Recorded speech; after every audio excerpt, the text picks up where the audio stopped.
Hello, everybody. Welcome to the Nordic Pro Championships 2025 from Elmia Jönköping in Sweden. We have 9 athletes going to be competing today here. Let me check that count. Yeah, 9 athletes going to be competing here today. And one of them will receive a chance to compete at the World Championships in October. It's up for grabs, and there are a couple of favorites, of course, that could potentially be representing Sweden on their way to the World Championships, including Emil Hansen and Ferry Swan, Pontus Schier, and Kalle Schwadling.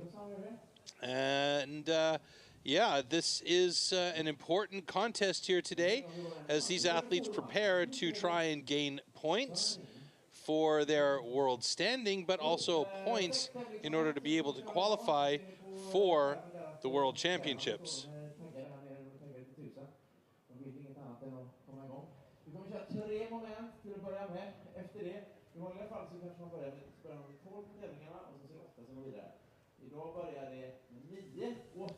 So shortly we will bring our athletes on to the stage, but before that we'll bring up our referee or our officials to keep control of the stage and make sure that everything is fair and equitable on stage. And there you see in your shots right now, Victor Klarmo.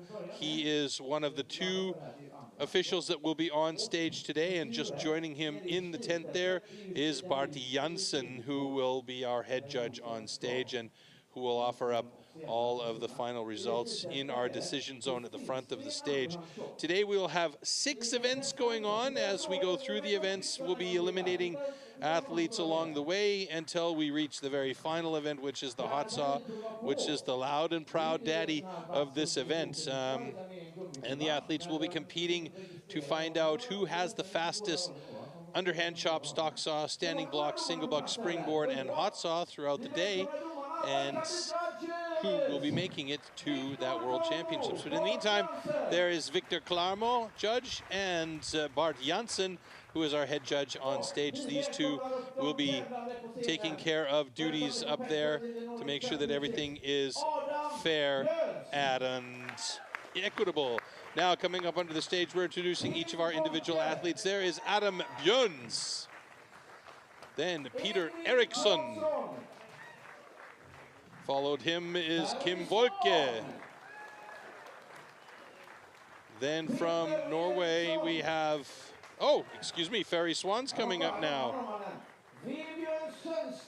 And now coming up, Vibjorn Sonsteby from Norway. He's the only Norwegian athlete competing here today. Edvin Karlsson. Emil Hansson.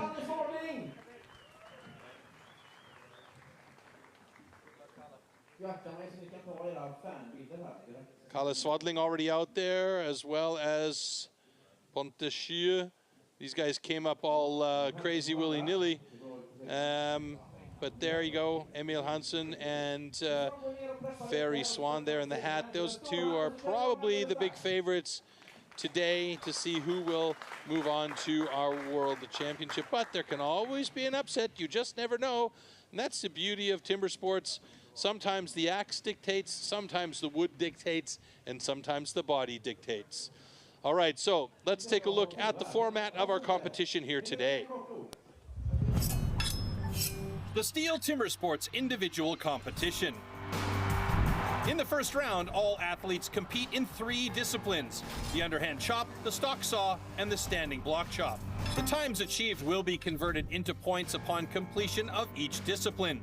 In round 1, a difference of 1 point applies in each discipline, thus the fastest athlete receives 12 points and the slowest only 1 point. Any rule infraction will result in a disqualification, and the athlete will receive 0 points for that discipline. At the end of the first round, the athletes with the lowest scores are eliminated. Only 8 athletes make it to the second round. In this second round, the remaining athletes compete in the single buck and the springboard for increased scores. With 2 points difference between placings, the fastest athlete now receives 16 points, and the slowest receives 2. The 2 athletes with the lowest total points are eliminated at the end of round 2. Only the top 6 reach the 3rd round. In the 3rd round, anything is still possible in the hot saw, as an increased score interval of 3 points applies in this final round. The fastest athlete can score up to 18 points at the hot saw, the slowest only 3 points. The athlete who manages to achieve the highest total score across all 3 rounds is the new champion.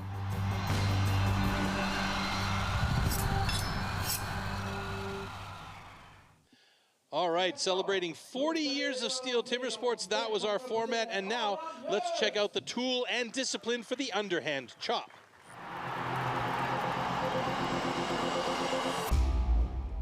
The axes used in timber sports definitely can't be bought at your local hardware store. Made from special steel, the blade is hand sanded with an angle of 13 to 16 degrees. It's custom built and carefully adjusted for each competition.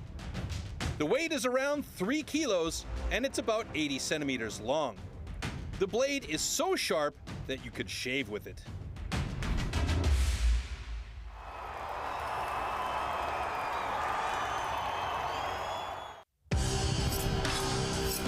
Underhand chop. In the past, the underhand chop technique was used to split logs. Standing on a horizontally anchored block, the athletes cut through a 32-centimeter log.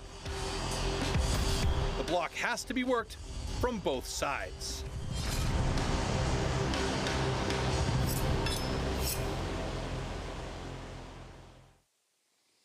All right, so as we have an uneven number of athletes competing today, our first heat will be an individual heat, and that's going to be Adam Björns on stage all by his lonesome for the underhand chop.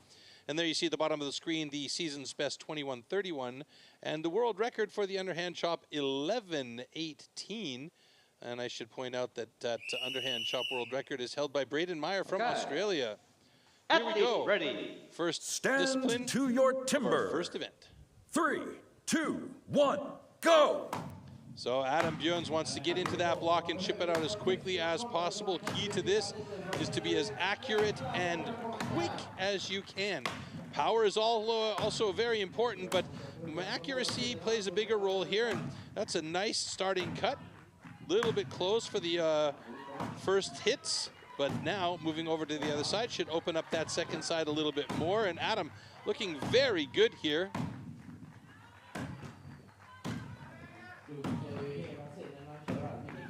Tough job to be out there on your own and start the competition as the sole practitioner on stage, let's say. Adam Björns. Time stops at 38:64. I do believe that they will adjust that time because the clock stopped a bit ahead of him actually splitting the log. And yes, in fact, they do. His official time, 40.39, and he clocks that as a personal best, so well done for Adam Björns. And our first score is in the books as our stage crew will come on and clean that space up. They'll put a new block in for the remaining heats to come. And our other guys are starting to come up onto stage already. Peter Eriksson and Kim Volke. And quick cleanup by our fantastic crews. We'll have a quick look back at this heat from Adam Björns. Nice big chips flying off of that block. Trying to see what axe head he's using there. It looks like it's a banana blade, which with this kind of wood pops the wood out a little bit nicer. Yeah, you can see it's really working well there.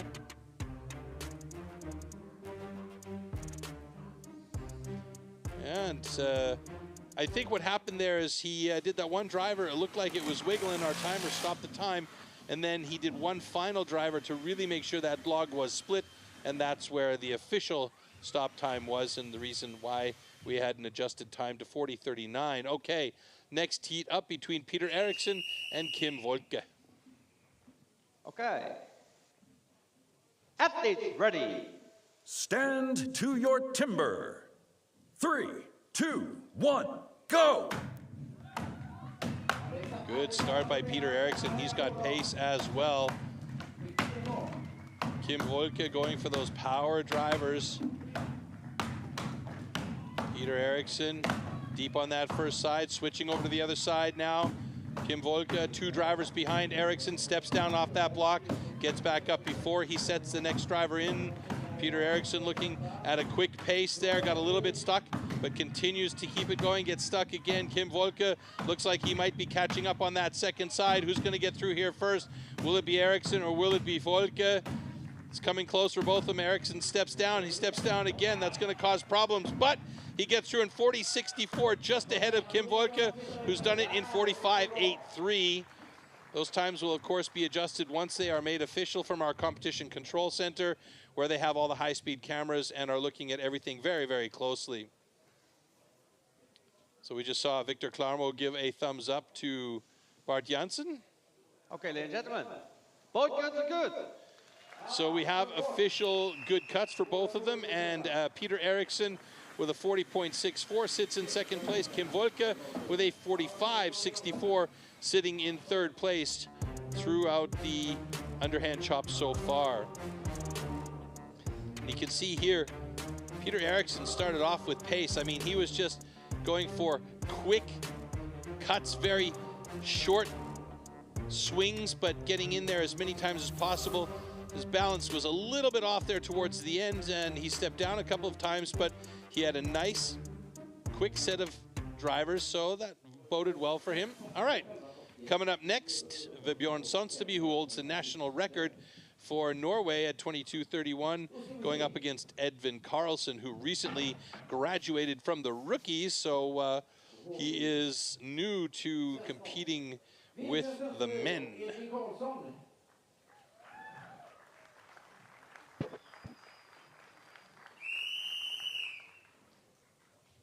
Okay. Last year was his first year competing at the pro level. Stand to your timber. 3, 2, 1, go!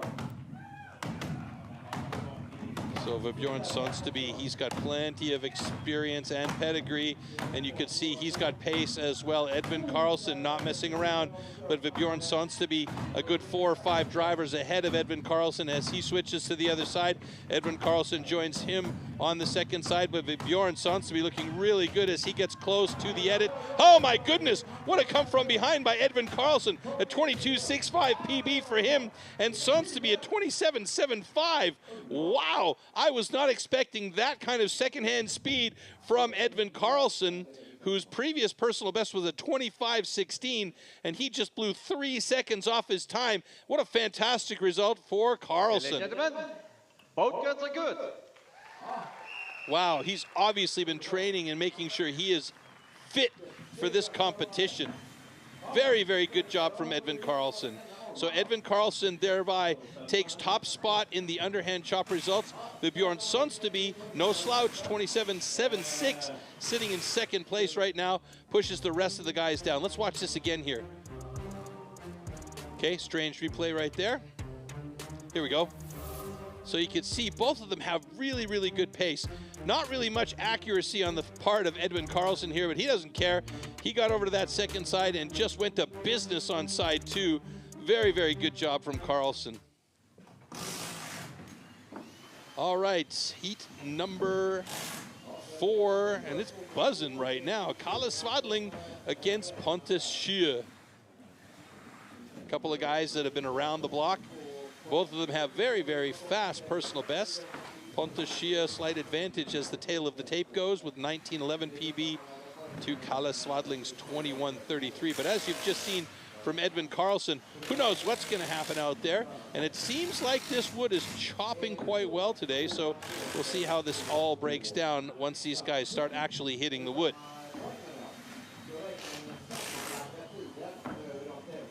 Good crowd today here as well.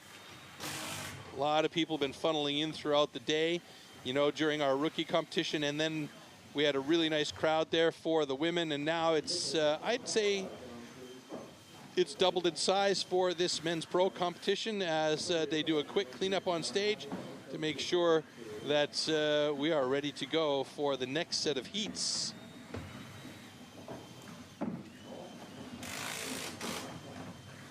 Two more heats to go in heat 4 and heat 5. It's Kalle Svadling and Pontus Schie, and then the two of the favorites going up against each other head-to-head, Emil Hansen and Ferry Swan in that final heat of the day.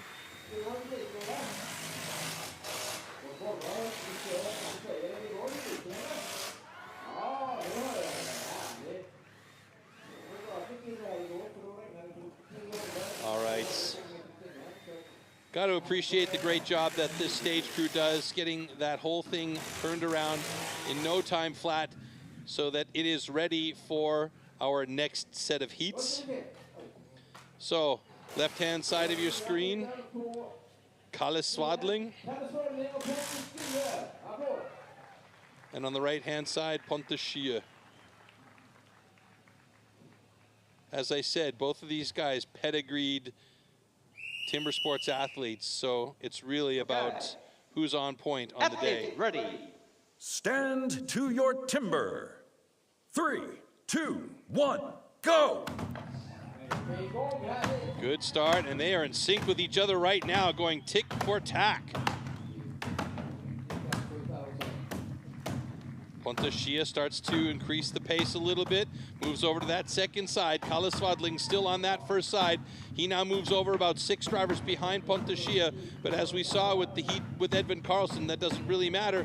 It depends on who's quickest through that second side and get that block split, and it's in this case going to be Pontus Schie. Oh, will it be really though? 27.89 to a 27.36. And so far, it looks like Edvin Karlsson's got the pace to beat today with a 22.51. So let's see what the adjusted times say once they're made official here. Okay, ladies and gentlemen, both girls are good. Very, very close heat there. So 27.36 for Pontus Schie and a 27.89 for Kalle Swadling made official. And that puts Pontus in the second place just behind Edvin Karlsson, and Kalle Swadling in 4th place just behind Vebjørn Sonsteby. Looking back here at the replay, they were literally in sync with each other until Pontus just started to up the pace a little bit, shorter chops, but a faster pace. And on that second side, it almost looked like Kalle Swadling split the log first, but in fact, the Competition Control Center confirmed it was Pontus Schie, and he just went back for one more driver to make sure. And it was a really, really close heat between these two veterans.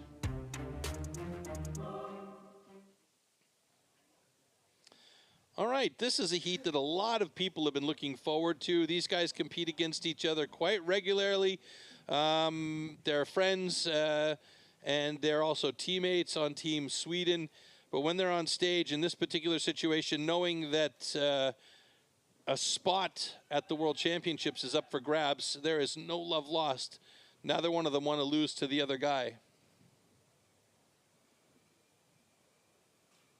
Oh, and the tension mounts as we wait for the prep whistle. And you can see the audience in the background.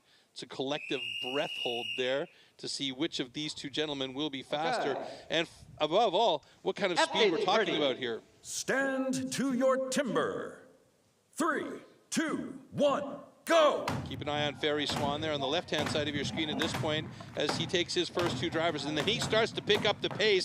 Edvin Karlsson, wow, fast to the other side. He's a good 4, 5, 6 drivers ahead of Ferry Swan now on that second side. Ferry Swan got a bit of a sticky wicket there as he tries to get fast through that second side. He opted to go deeper on the first side, and it worked out in his favor. Ferry Swan with a 19.07 and Emil Hansen with a 23.71, but he's got a bit of a problem here as he had some wood stuck and he got a big split off of the block, and that meant they had to go back and stand on a razor's edge to get that final bit cut away.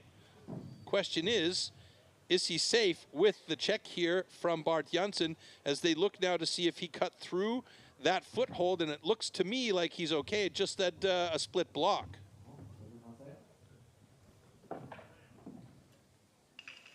Okay, ladies and gentlemen, both girls are good.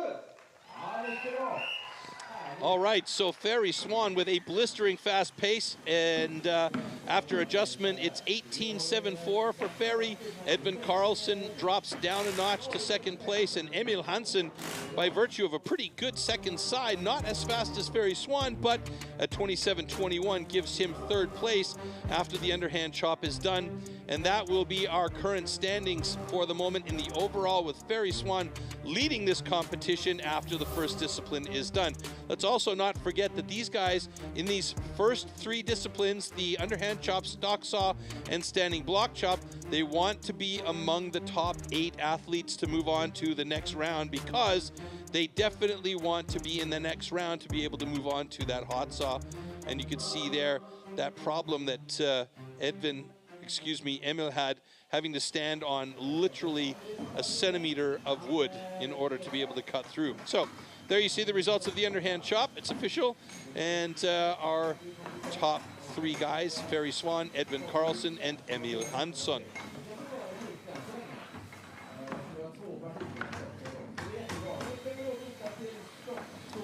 All right, so our next discipline coming up is the stock saw. Let's take a look at that tool and discipline for stock saw.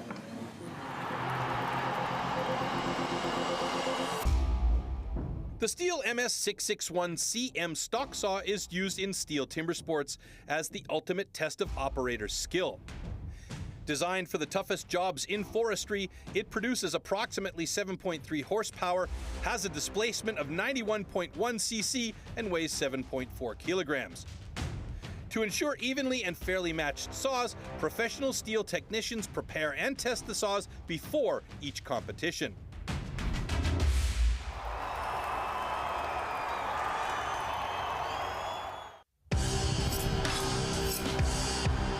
Stock saw. After the starting shot, the contestants have to cut 2 wooden discs, so-called cookies, within a 10-centimeter mark.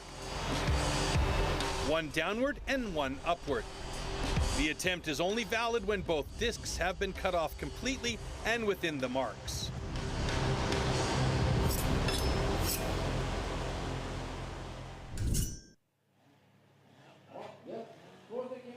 Okay, so Adam Björns will be on stage by himself again for this one in heat number 1, and he'll have to contend with trying to put a good time down without anybody pressuring him from the other side of the stage. Then we see Kim Wolke, Edvin Karlsson, Ferry Swan, Peter Eriksson, Vebjörn Sundsteby, Pontus Schie, Emil Hansen, and Kalle Swadling, respectively, down the list, as we are waiting for our first pairing, and that would be a single in this case, like I mentioned. Adam Björns, whose personal best is 12.30.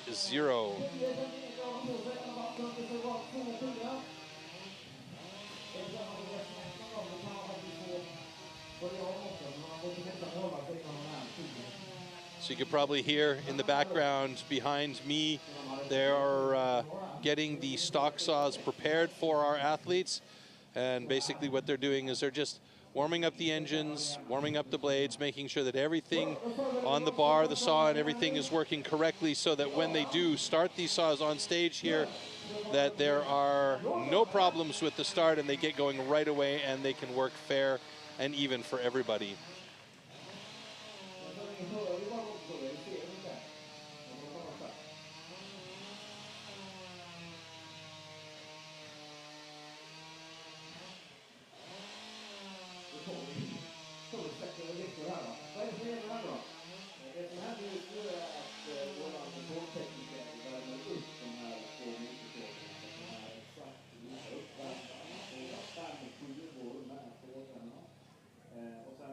So as mentioned in the brief clip prior to this discipline, all of these saws are checked and maintained by STIHL technicians to make sure that they are operating the same and using the same parameters. And as it's in the name, stock is meaning that nothing can be changed about the motor, the bar, or the chain and the blades on the chain. So there can't be any adaptations to make the saw perform any better. The performance comes from the saw itself and the operator's skill with the saw. It's not about power here. It's about the accuracy, how quick you can move the saw into position, and how well you can read the saw's feelings, let's say.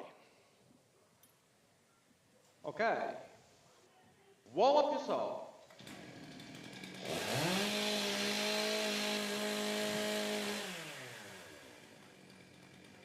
So key here, quick lift, line it up quickly and get that first cut through Athletes as ready. quickly as you can. Stand Here we go. to your timber. 3, 2, 1, go! Okay, a little bit of a tentative hover above that block as Adam got that first cut going. Let's watch the transition here. Nice solid transition, a bit of a thicker block, and he's got some angle going in towards that line. Could it be that he's cut over the line? We'll keep a close eye on that, as he really had a hard angle on that second block, and it could be that he will be disqualified here. Hopefully not, because nobody likes to see that, and it looks like we do have a thumbs up from Bart, so let's get that confirmation here. Okay, ladies and gentlemen, the cut is good. All right, so from the angle that I was looking at it, looked like he had a bit of a drive towards the line, but clearly it was okay. So let's watch this again. You can see there was just a brief hover above to make sure that he was in line for that cut down. Critical here is the transition to the upcut. You don't want to slide that thing over so that the bar is too far under and you're cutting a big fat cookie. He had a pretty fat cookie, but obviously it wasn't more than, you know, going over the line, which was good. Okay, next heat coming up, Kim Volke up against Edvin Karlsson. So Edvin started this competition off really nicely with a very fast underhand chop. Let's see if he can follow that up with a nice stock saw.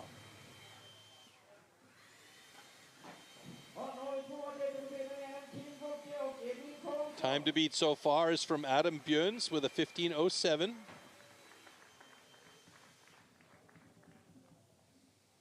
Du kannst besser hier sitzen, weil die Blase ja alles da im Container. Wir sitzen vor dem Container.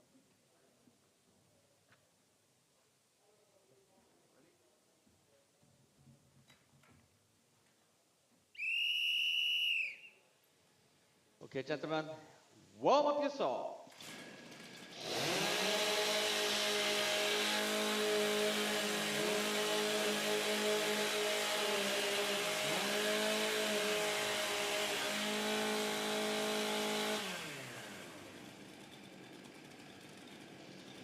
Athletes ready. Stand to your timber. 3, 2, 1, go! So Kim Volke there in the all-yellow shirt, Edvin Karlsson on the other side of the stage in the mixed blue-yellow.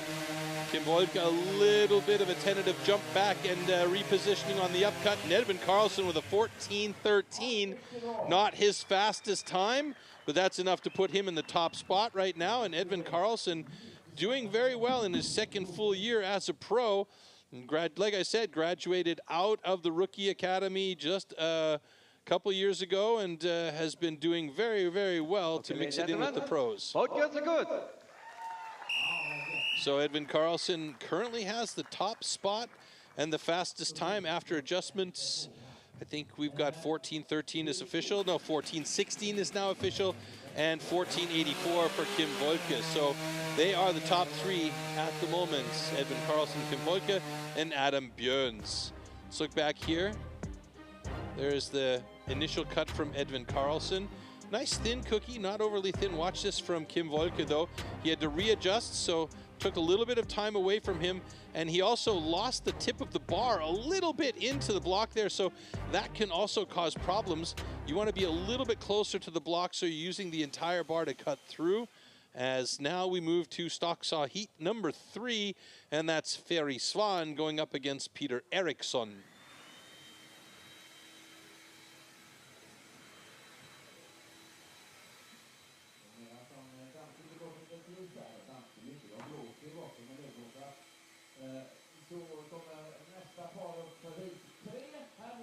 Ferry Swan recently appeared on Dancing with the Stars, which we were teasing him about a little bit, but he took it in good stride. Peter Eriksson, personal best on stock saw is a blisteringly fast 9.79. That is a very good time. So if he can come anywhere close to that, he'll be right there among the top guys. Okay, gentlemen, Warm up your saw. Very fun, and very fun. Another one of those excellent athletes that came out of the rookie program and all the training that happens with the rookies and the rookie competitions. Athletes ready. Stand to Still your looking timber. for his first ever individual 3, world 2, championship. 1, go! Ooh, very nice start from both of these guys. Eriksson and Swan both cutting nicely here. And Swan, oh, fantastic transition. Ferry's really close to that line, though. He's got to be real careful. But he's going to have a 13.74 to a 14.57 for Eriksson. Nice cuts.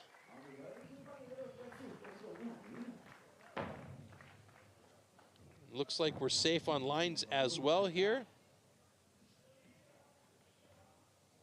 Okay, ladies and gentlemen, both goods are good.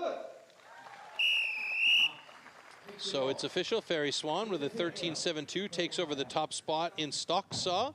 And Peter Eriksson actually slipped into third place there, pushing Kim Volke and Adam Björns down.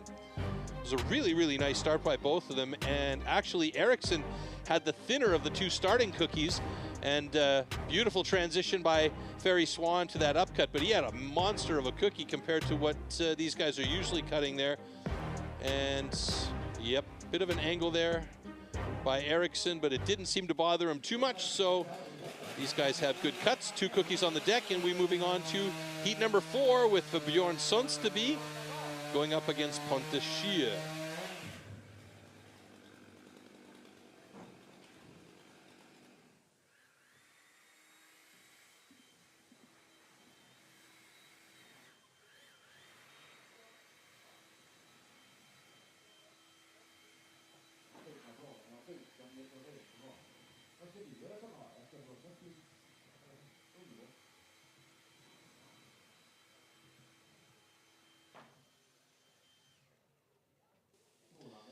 So Björn Sonsteby, personal best of 9.88. Pontus Schie, personal best for him of 9.14. Guys are pretty well matched up.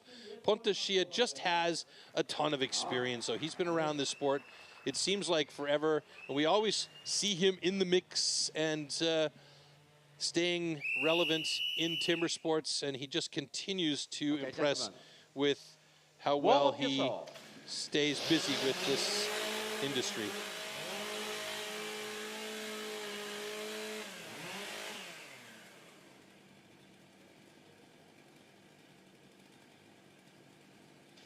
Norway is well known for their Stand topsoilers, to your timber.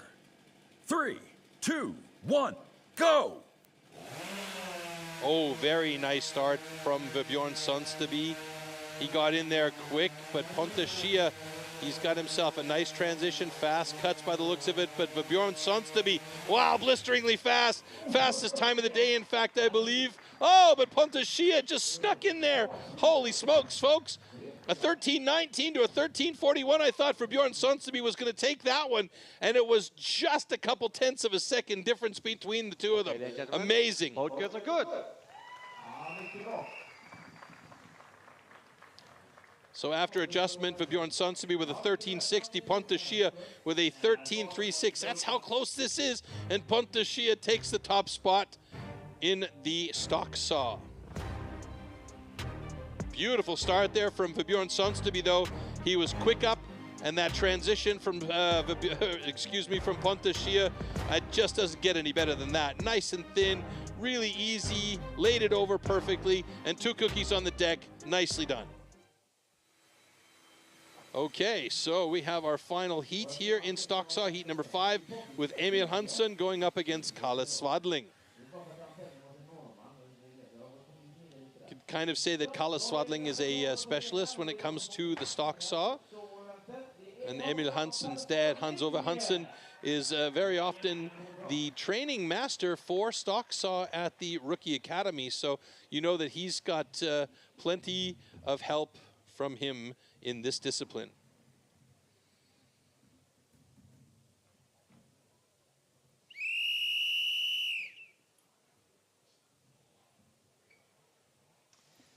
Okay, gentlemen, warm up your saw.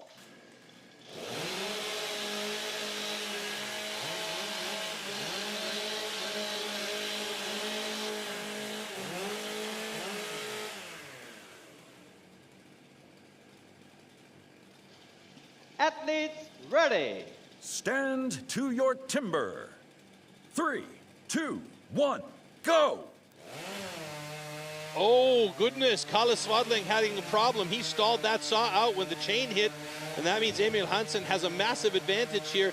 Beautiful transition from Emil Hansen as he's getting up there, going to be close to 14. Oh, it's even better. It's 13-12. Kalle Swadling did a great job to come back from a stalled saw, or at least a stalled blade, and manages to get it in 16:34. Big fat second cookie and came close to the line on the bottom in the transition, so they'll have a quick look to make sure he didn't cut over the line, but it looks like he'll probably be okay. Okay, ladies and gentlemen, both girls are good. All right, it's official. Kalle Swadling not happy with that at all, though. And I think what happened, and maybe we'll see that in the replay, is he came up, he tagged the chain on the, let's see it here. Yep, he tagged the chain a little bit too hard, stalled the saw, had to restart, and that takes a good couple of 3 seconds to get everything moving again. Meanwhile, Emil Hansen just clean on that transition. The upcut was beautiful, and he was nice and quick, and he takes over the top spot in that stock saw with a 13:21. So we'll have a look at the official results here of stock saw with Emil Hansen and Pontus Schia in the top 2 spots, with Björn Sonsteby from Norway sitting in position number 3. Let's have a look at how that affects everything in the overall, with Ferry Swan sitting in 4th place there. And now we're looking at some point changes in the overall. Ferry Swan moves down into 2nd place. Emil Hansen moves up, Carlson moves down, and Sonsteby moves up. So some shifts happening here. And we have one more discipline in this first round before we remove a few athletes from contention, and that is the standing block. Now let's take a look at the discipline standing block and what we're expecting here. Standing block chop. At the standing block chop, the felling of a tree with an axe is simulated. A vertically positioned wooden block with a diameter of 30 centimeters has to be cut through both sides. A powerful and precise swing with the axe is the premise of a good result.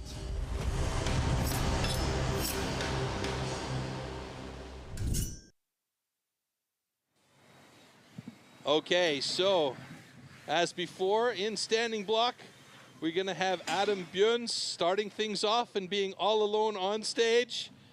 And then we'll see Peter Eriksson, Kim Wolke, Kalle Swadling, Edvin Karlsson, Björn Sonsteby, Pontus Schia, Emil Hansen, and Ferry Swan. World record for this discipline, 11:03. Unbelievably fast times. It's just incredible how quick the guys are chopping in the standing.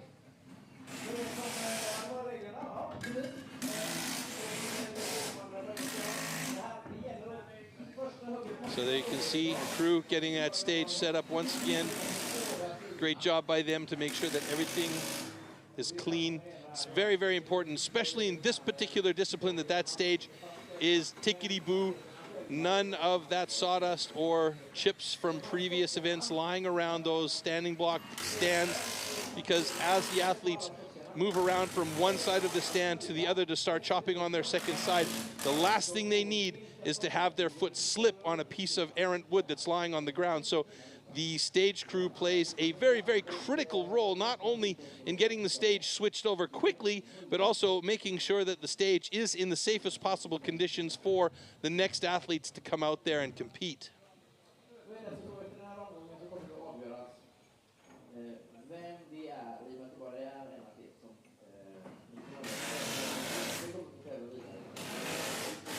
So Adam Björns, the poor guy, he's been on stage all by himself for all 3 of the starting events here today. He'll be looking to improve on that personal best of 1:23.46, which is very, very close to the cutoff time of 1:30. And you know that he's been working on it, and also making sure that he's doing what he needs to do in order to improve, coming out of the rookies just last year. So this is his first national competition in the pro level.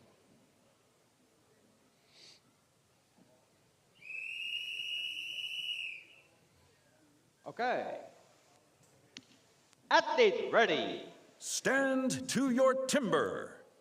3, 2, 1, go!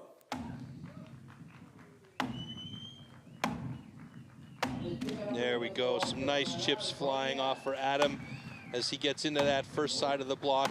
It's really about the angle and making sure you are accurate with your drivers. You can see right there, that just slipped off at a bit of a bad angle as it went up into the down cut portion of his block. Now he'll switch to the other side, leaving a fair amount of salad. That for me is a shortcut on the first side, but there might be method to his madness here. And this is a very difficult discipline because, you know, you need to be really accurate with your cuts. You need to have that power. And as you get into this a bit deeper, you start to get tired. You start to wear down. And that's when you get a bit lazy with the axe positioning. Maybe you cut straight in, the axe bounces out. Maybe your angle is a little bit off. And, you know, you don't have the kind of control you want to have over it, but this is looking pretty good as he should be getting through fairly soon here. Might even get a personal best out of this, but he needs to watch out. He's still got quite a bit of material left, and he's trying to power through that right now, and opts to go for a couple more ups and downs, and one more, two more should do it here for Adam. Yep, and he's got himself a personal best. He's above the minute mark by a stretch, but he's definitely faster than he was before, so his time of 1:18.50 will be an improvement, and he'll take a personal best any day of the week. And that is definitely a good sign for this young man who's just made it into the pros.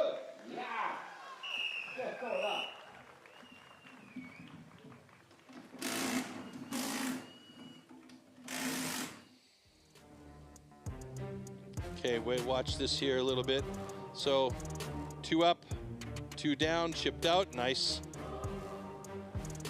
Unfortunately, we don't get a picture of that shot, but you can see the axe skip just slightly past the updrive side and into the upper part of his cut. And again, there you can see that skip happens. It's just a little bit too much angle, maybe a little bit of fatigue playing a role. And last driver pops that off the top, and his block is done. Okay, Peter Eriksson and Kim Volke now going up against each other. Tail of the tape gives the advantage to Kim Volke with a 38.02 fastest time, personal best, and a 55.80 for Peter Eriksson.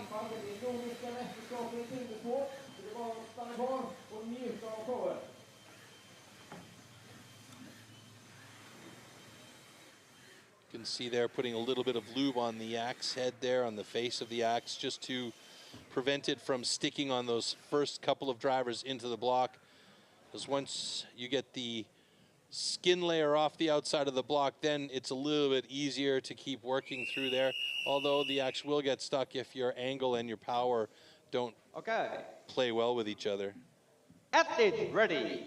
Stand to your timber. 3, 2, 1, go! So Peter Eriksson starting a very stand-up style. Kim Volke on the other side, pushing off that back leg a little bit more. Peter Eriksson, he is a long, rangy guy. Could use that range a little bit better. Meanwhile, Kim Volke off to the other side, aggressively attacking this block. His angles are a little bit flat as well, so his time will definitely improve with that power and that aggressiveness if he can improve on those angles and his accuracy. And Kim Volke coming close to it, I would say. Peter Eriksson close on his side as well. Yep, Kim Volke 45.39. Peter Eriksson could stand to make an improvement on his time here. A couple more drivers. Is he going to get it inside of 55? No, he will not.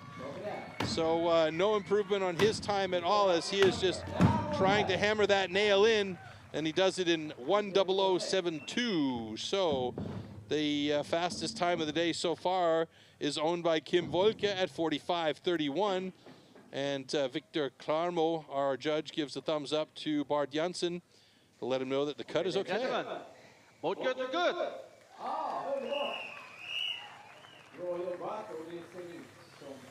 All right, 2 heats in the book so far, and Adam Björns with a nice improvement on his time of 1:25 goes to 1:18, so he gets a personal best. Kim Wolke, not a personal best, but the fastest time of the day so far at a 45:31, and Peter Eriksson just behind him in a 1 minute and 68 tenths of a second. So, yeah, we're moving along here pretty well.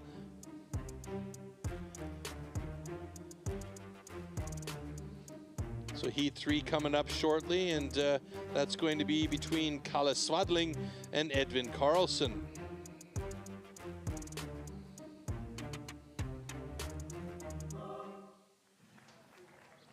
And there they are. Now, based on what I saw from Edvin Karlsson early on in the underhand chop, he seems to be pretty confident with the axe in hand now. He's always been good with the axe, but clearly he's been training quite a lot. So let's see if that translates into competition cutting.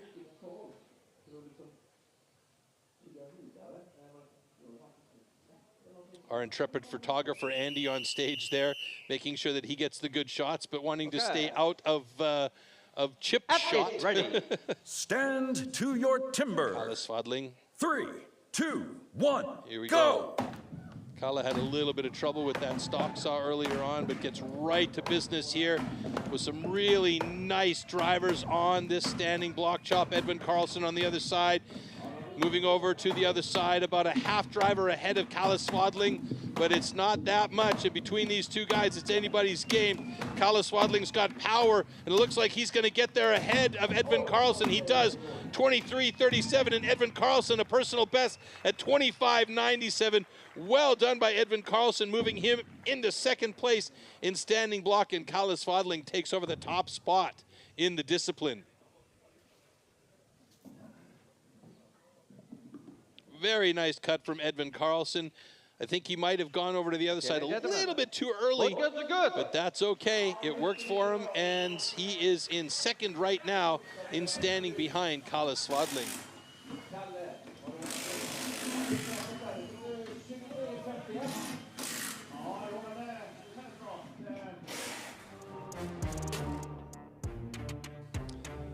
So the first couple of drivers there from Kalle just chipping out nicely. You can see how accurate he is on those top cuts. A little bit of a skip right there, not dramatic. Very big power shots here from Edvin Karlsson, and that stuff is just flying. There was a straight cut in there. Maybe he was thinking about trying to get an early finish as our cameraman runs from the flying wood, and it was Kalle Swadling's block that was going to knock down that bowling pin of a cameraman. And there you can see Edvin Karlsson with one last mini driver just to try and get it off the top, and he did well. Next heat coming up, number 4, Vibjorn Sonsteby against Pontus Schie.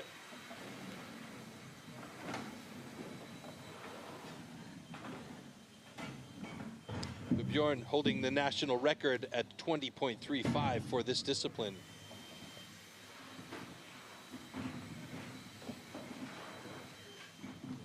All right, it's going to take a few minutes to clear off all of that wood from the deck and put the new stands in place. And a lot of people often ask us, what's the story with all that wood that you're chopping and cutting and everything? Isn't it a bit wasteful? Well, no, it's not, because we use good wood management, and we'd like to display and illustrate that a little bit with our sustainable wood clip. Check it out. We as STIHL Timbersports pride ourselves that all wood is sustainably grown, harvested and recycled to minimise the overall amount of wood processed. Firstly, this popular wood is grown on certified plantations. Secondly, the white pine for our sawing disciplines is only sourced from certified forest management.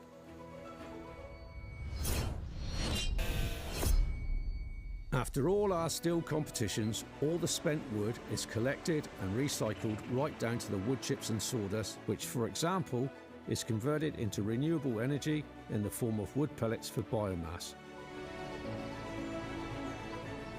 We quest to find certified partners. This ensures that all newly planted trees are nurtured and managed, promoting maximum efficiency and sustainability for the future conservation of our valuable forests.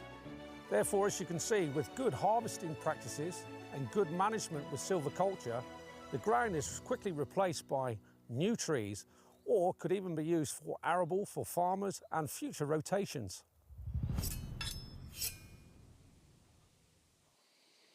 All right, how quick are those guys on stage? Getting those stands ready to go for the next set of heats.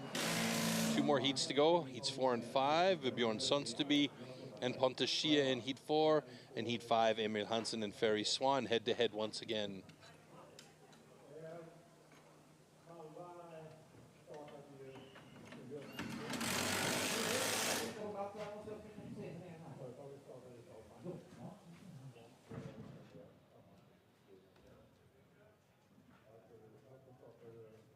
Ja, nu är de lite igång här.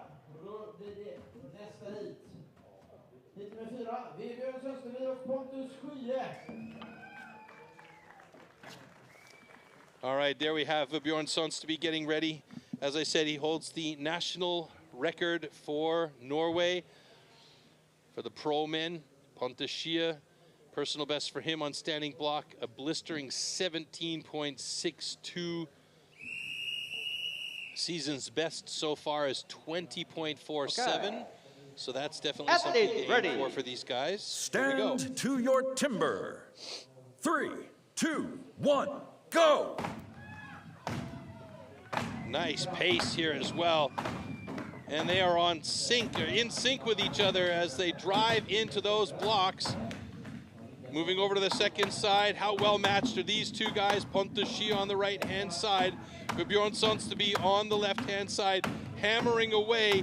Are we going to have the fastest time of the day so far? Ew, yes we are. Vebjorn Sonsteby with a 22.19. Nicely done. And Pontus Schia with a fantastic 24.58 slips into 3rd place there. We'll take a quick look at the official results shortly, but Vebjorn Sonsteby made short work of that block. Okay, ladies and gentlemen, both guns are good. So official times locked in now, 22.06 for Vebjorn Sonsteby and Pontus Schia with a 24.55. Let's look back here. Now at the start, these guys were in sync with each other. Man, every driver at the exact same time. And then Vebjorn Sonsteby just started to open up the pace a little bit more on the second side. Maybe got one sticky axe in there. And he was not having this block being a one-piece block very long, as he took it out in 22.06. That's the fastest time so far today, and the time to beat for our final heat in this first round, and that is heat number 5 with Emil Hansen and Ferry Swan. Look at those times for these two guys. I mean, could you share a potato any closer?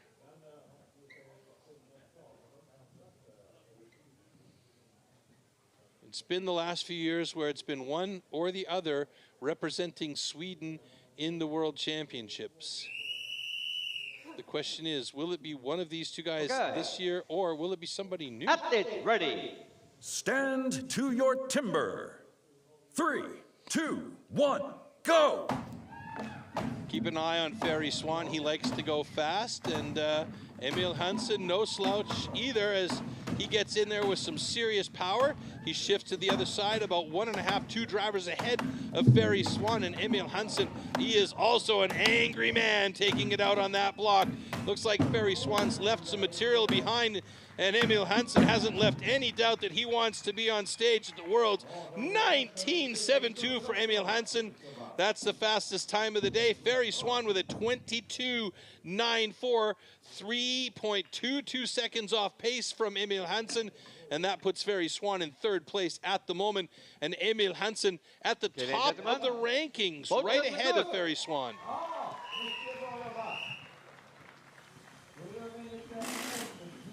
And folks, there you go. Emil Hansen also has reached a season's best, taking out the previous 20 and change, and is now 1947. Obviously, both of these guys have been training hard to make sure they're on point. Emil Hansen just a hair ahead today.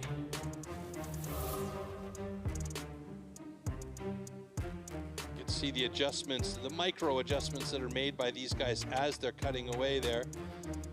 I felt like Emil left a little bit too much material on that first side, but it worked for him, so no complaints here. So, standing block chop. Emil Hansen, top of the block there, literally. Vebjorn Sonseby in second place. Ferry Swan in third. Kalle Swadling fourth. Pontus Schie in fifth. Let's see how that affects the overall standings here as we look now to the round 1 results and who will be moving on to the second round, which will be the single buck and springboard. So that means we will be losing Adam Björns from the competition, and that means the remaining 8 will move on to the second round, and that will be the single buck and springboard. Single buck coming up next.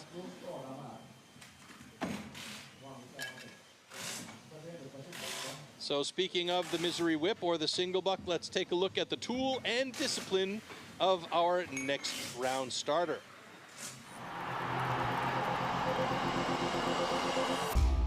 The 2-meter-long cross-cut saw used for the single buck discipline is made especially for competition.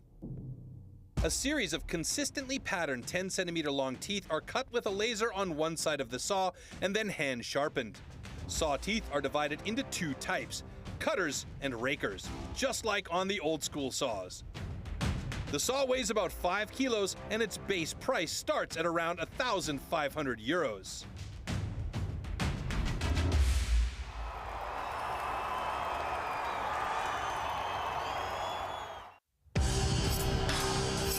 Single buck. The single buck is a one-man saw about 2 meters long. With this, the athletes have to cut off a complete disc of a 46-centimeter thick wooden block. The perfect interplay between rhythm and strength is the key to success.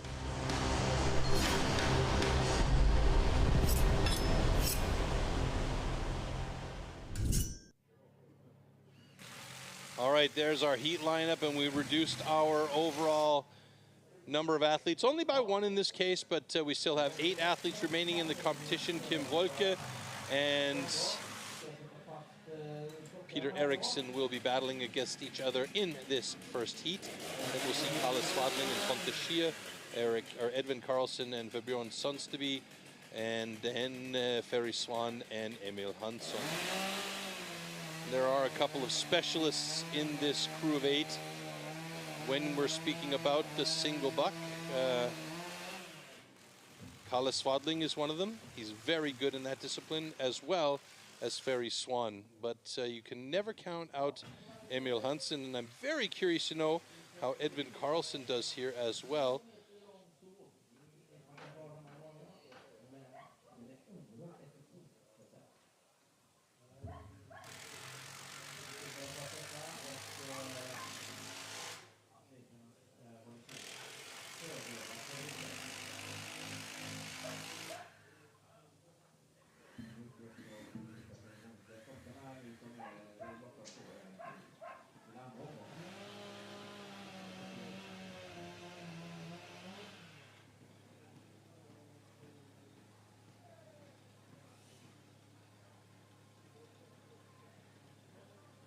So last-minute adjustments on the big 46-centimeter blocks that are being set into the stands on stage. They're very heavy, and they have to be set properly in the stands so that they are parallel to the stage as well. They can't be angled at all, and this is what the guys are dealing with right now on that left-hand block that you're seeing there. They want to make sure that it's in position correctly and that they have with their scale, or they've checked it with a level on the top to make sure that it is in properly and correctly and will be held. That's the other thing too. They've got these screws that go into the back, or rather bolts that go into the back to make sure that it stays in position. Last thing you want to have is that whole block coming out when your very expensive single buck saw is stuck in there and you're in the middle of your discipline. So this is what's happening right now on stage, making sure that everything is in position and correct for the next discipline, the single saw. Ferry Swan once said to me that he refers to the single saw as the misery whip. I don't know if that was a name that he gave it or if it just came from another athlete at another time, but he says it's very appropriate, especially when that saw stops halfway through a cut and you end up having to restart that thing. It's basically wrestling a bear. Yeah, it makes no fun.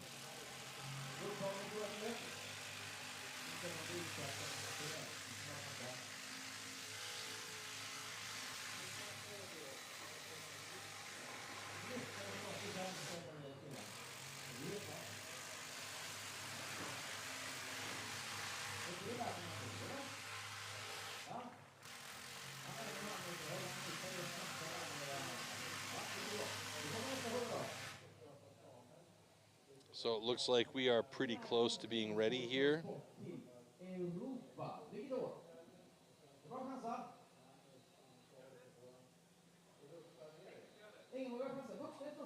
it looks like Bart Janssen is calling for a cut to make sure that those hammer marks are removed and it doesn't cause any issue with binding on the saws as they cut into the wood, which is very important for fairness to the athletes.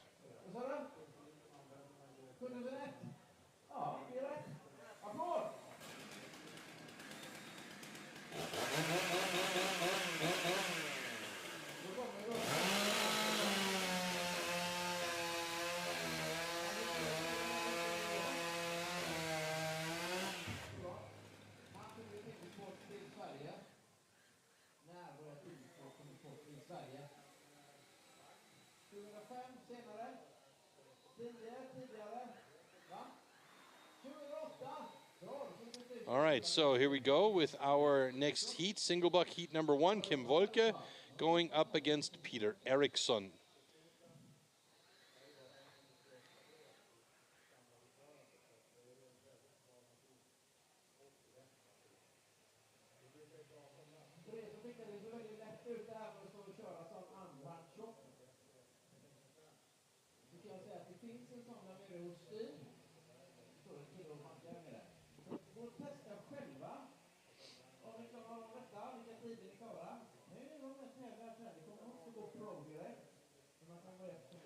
Peter Eriksson competing as an intermediate in 23, joined the pro level in 24, and has continued to grow as a timber sports athlete. So we'll be looking forward to seeing him improve as time goes on.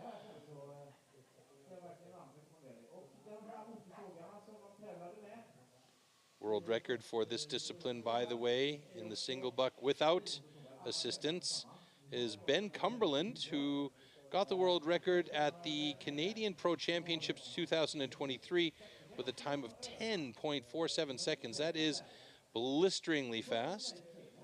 The season record, or season's best, is a 16:55, so that is the best result so far in this season of 2025. And that's also a nice fast time. Now, we've seen some fairly solid times from these athletes in the past. Some better, some worse than the 16:55. The question is, will anybody be able to reach that today? Let's see, as we're just waiting for our athletes to come on stage. Now, as I said off the start of the show, we are looking for the qualified athlete from this event to go to the World Championship. Let's take a look at what the World Championship can really look like as we look forward to Milan, Italy this year.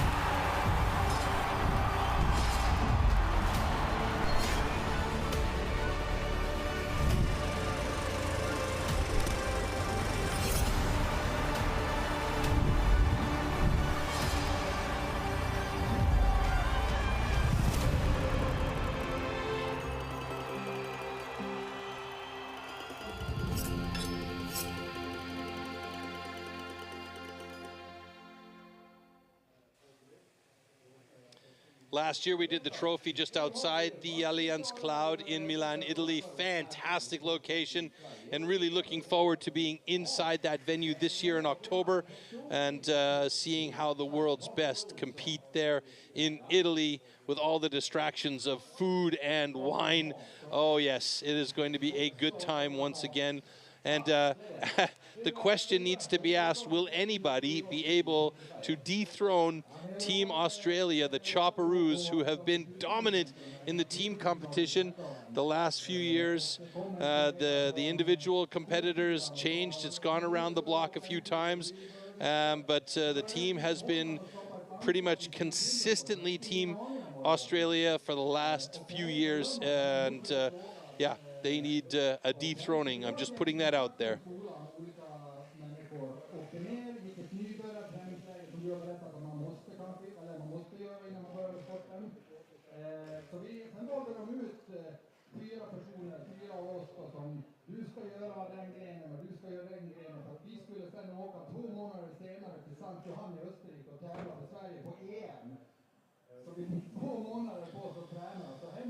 So we're just talking about the World Championship. That's at the end of our season on the 24th and 25th of October in Milan, Italy. And of course, we'd love you to all be there live. But if you can't, you can check out our live stream. Other live streams that are coming up in the next little while. We're currently in the middle of the Nordic Pro Championship. The 14th of June, the British Pro Championship for both men and women will be broadcast live from Malvern in just outside of Birmingham, England. Then on the 26th and the 27th of July, we have the U.S. competitions for Women's Pro and Men's Pro. Then the 3rd of August, the French Pro in Sarrebourg, France. 16th and 17th of August, the Benelux Pro Championships and the European Trophy. And on the 30th, we have the German, Austrian, and Swiss Pro Final in Wildhaus, Switzerland. The 13th of September, the Australians are busy getting themselves ready with their Pro Championship.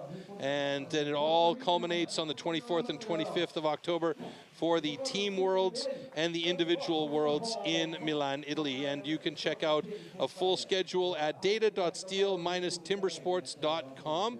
It's a mouthful, but it's worth it, because there you could see all the pertinent information and the stuff you want to find out about events, about results, about records, and of course about the athletes themselves.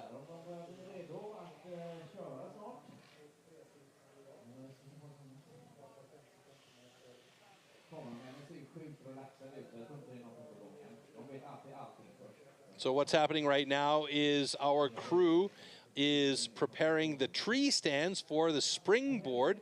And basically what that does is it speeds up the whole process of transitioning the stands from where they are right now off stage to on stage, so that they can be done quicker, because this is one of the things that does take a little bit longer period of time. And so it's nice that they're getting them ready to go right now under the direct supervision of Bart Janssen there with his camera in hand. Also, if you guys want to get involved in the conversation, bottom left-hand side of your screen, you can see our hashtag there, STIHL TIMBERSPORTS, and my favorite hashtag is hashtag #KissMyAxe. So if you want to get involved in the conversation, go to those hashtags and check things out.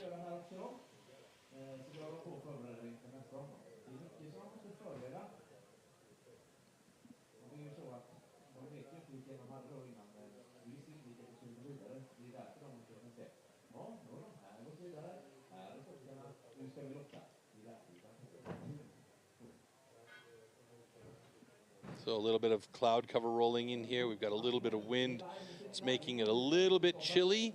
Shouldn't affect the performance of the athletes at all on stage. They'll be keeping themselves warm with the hard work they're doing up there. But the delay that we're dealing with right now is just making sure that these tree stands are prepared for when we do get through the single buck, which will go fairly quickly, I'm going to say, and head towards the springboard, which is one of the most difficult disciplines, not only to prepare, but also to become proficient in, because of all of the different skills that you need. But we'll talk about that a little bit more as we get closer to it. Now, we've already seen the tool and discipline for the single buck, and I had the privilege of messing around with 2 different types of saws on the single buck a while back. there's the M cut, and then there's the saws that you see the athletes using here today, which are precision cut racing single buck saws, and they are just absolutely fantastic. But I'll tell you what, if you get that thing going and you can keep it going, it cuts like a dream. But if it stops midway, that's the reason why they call it the misery whip, because it is miserable to restart it. And sometimes if your angle is only off by a half a centimeter, it makes a huge difference in how the saw reacts in that block. So lots of factors at play here, especially with the way that these saws move through the wood. And it's really about a dance with this 2-meter long piece of dangerous metal in your hand and to keep that flow going. So rhythm and flow is what it's all about here for the single saw.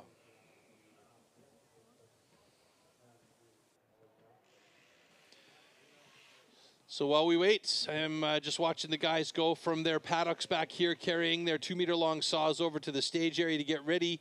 And if you've never been to a World Championships, I can tell you one thing: the atmosphere is like nothing else in the world. And we do invite you to try and join us in Milan, Italy for the World Championships, because it is something else. Check it out. It comes down to Mitch Argent and Shane Jordan battling hard on the standing block. Who is it going to be? Is it going to be Australia or New Zealand? Oh my God, how close is this?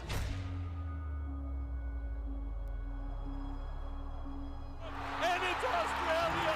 The atmosphere last night in the team's relay was unreal. That is their title of Team World Champion 2 years in a row. Oh, definitely. It'd be the noisiest crowd I've competed against. Shane Jordan's already over there. Yeah, I'm actually kind of getting goosebumps thinking about it right now. The crowds here, they were just erupting. You feel the energy of the crowd. My goodness, what a great comeback from Belgium with a time of 1. The crowd was absolutely electric. And it was so much noise and support.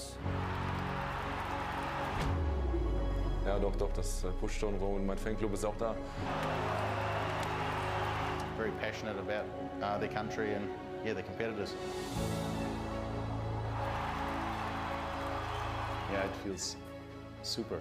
Oh my goodness, look at this. It's pretty awesome to compete in front of a crowd like this.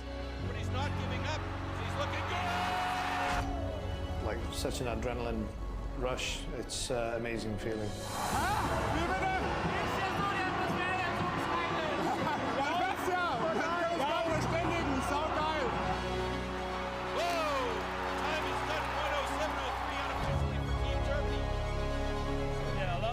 They make a lot of noise, and that's good for our spirit. Is it going to be the Czech Republic? And the crowd goes bananas. It's absolutely extrem hier. Man hört's.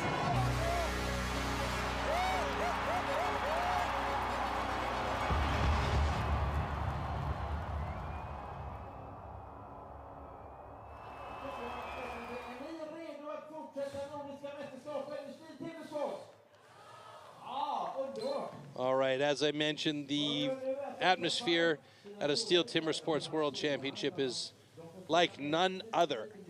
An unbelievable experience. Okay, so that being said, we still need to get the atmosphere back up to flowing here as we get our single sawyers ready on stage, and it's going to be Kim Volke up against Peter Eriksson. Peter, a very long, lanky fella, so he has the advantage of being able to step back from that block and really use the length of that saw.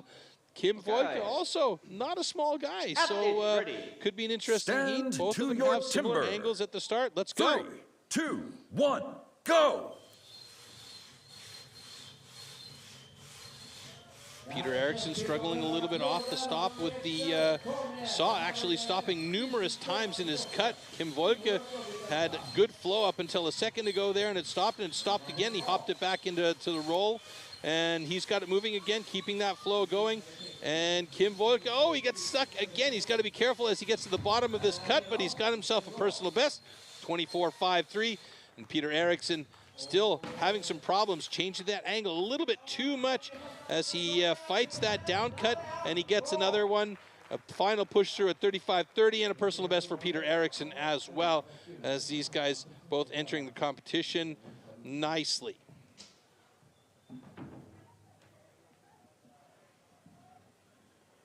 Okay, ladies and gentlemen, both girls are good. Okay, so 2 personal bests off the start of the competition. Like to see that. And it seems like the wood is cutting well today. Kim Volke here on stand 1 or stand A. Really nice start for him, using the entire length of the saw, going tip to knuckles. Here you can see Peter Eriksson struggling a little bit. Changed the angle of the saw a couple of times, and you know, you get to see why they call it a misery whip. When it blocks up and the saw bends, it doesn't cut through, because it's a flexible saw, and it's the whole design idea behind this saw is to be flexible. But if you don't utilize that flexible saw in a proper way, you get that situation right there. And that's why they call it the misery whip. Okay, heat number 2, Kalle Swadling going up against Pontus Schie.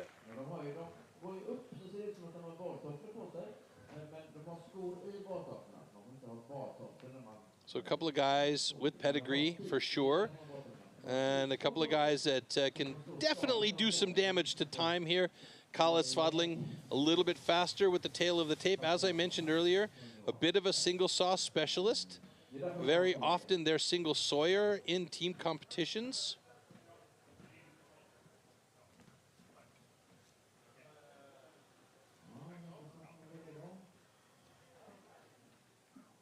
See how precise these guys are about making sure their position is absolutely correct.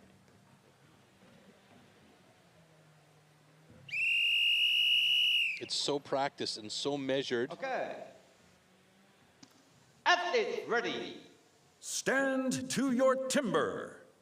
3, 2, 1, go! Very nice start from Kalle Swadling there. You can see 2 different styles. Pontus Schie a little bit more down angle. Kalle Swadling a little bit flatter. Pontus Schie is the taller of the 2 men. But Kalle Swadling, a blisteringly fast time of 13.94. He takes over the top spot with an amazing run. And that should be a season's best, absolutely obliterating the 16.55 previous. Pontus Schie, no slouch there either, a 15.46. So both of these guys faster than the season's best so far. And that should change shortly. Haven't seen it graphically yet, but man, what a great run from Kalle Swadling. Both girls are good.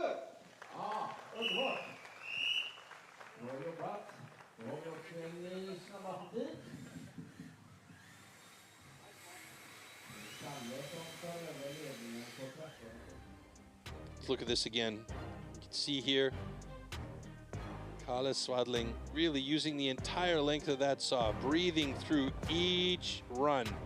Tip gone, there, tip gone, up to the knuckles, tip gone, up to the knuckles. Just a super efficient cut, and that's why he is such a specialist in this discipline. So efficient and such a quick run there.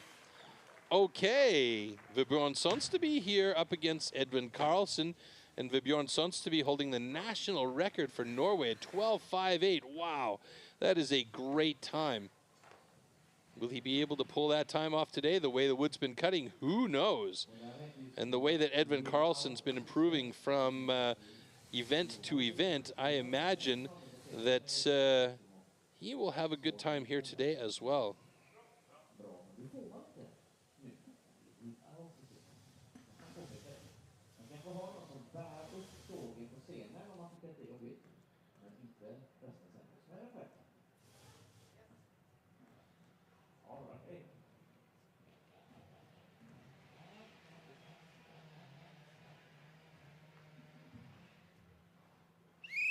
All right, last minute preparations for these 2 guys. Looking forward to seeing how Edvin Karlsson does here against Vibjorn Sonsteby. Stand to your timber. Both of them very 3, flat positions. 2, 1, go! Really nice start from both guys. You could see Edvin Karlsson staying in that flat position, staying nice and low. Vibjorn Sonsteby, ooh, a big hookup for him. and that gave a bit of an advantage to Edvin Karlsson, but Karlsson got hooked up as well, and Sundsteby's through in 14:23. Karlsson 18:29. So that puts Karlsson in 4th place and Sundsteby in 2nd. Kalle Svadling still with the fastest cut of the day at 13:72.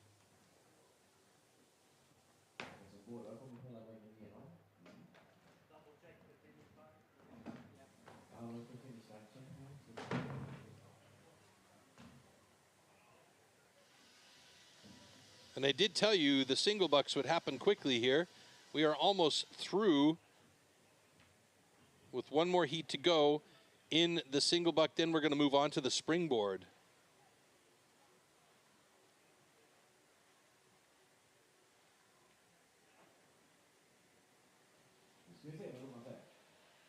Okay, ladies and gentlemen. Both goods are good.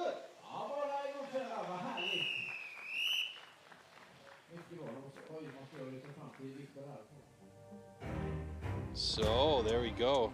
With Bjorn Sundsteby there looking very good. You can see how efficient his cut is. You can also see why he holds the national record for Norway. Edvin Karlsson improving from event to event. Small hiccup at the bottom of this cut, but nothing too dramatic. And he had a nice, right there, a little hookup, but then he finished it off in a fairly solid time. Currently in 4th place in the single bucks. And our last heat in single is heat number 4 with Ferry Svan and Emil Hansen. Look at the times for these guys. Ferry holding the national record 11:07. And Emil Hansen with an 11:32 personal best. And the world record is a 10:47. So let's be honest, neither of these two guys is very far off being able to put a world record in the books. Could it happen today? Possibly. Anything can happen.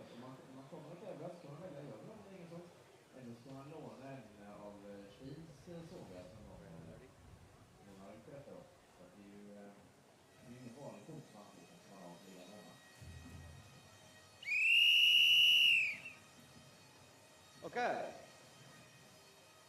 Athletes ready.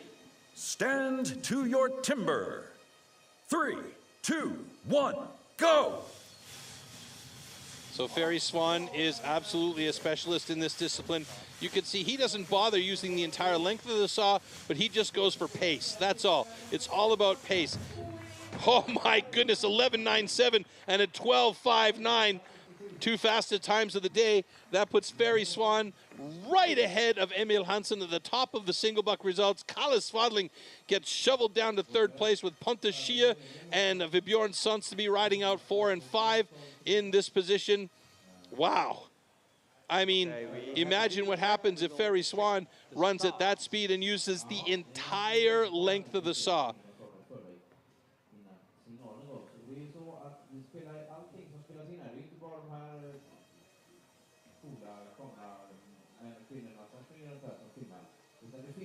Oh, we have a flag on the play. Ferry Svan is under review. Could it be that he jumped the start? Let's find out. That would be a devastating DQ if that is actually the case. So we're just waiting on the competition control center to confirm the situation with Ferry Svan here.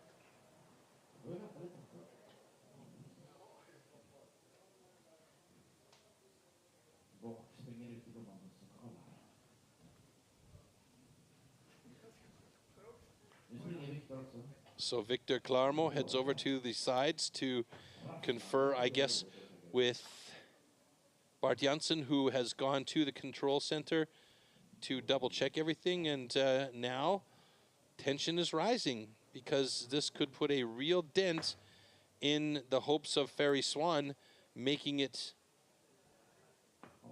to the World Championships. We'll see.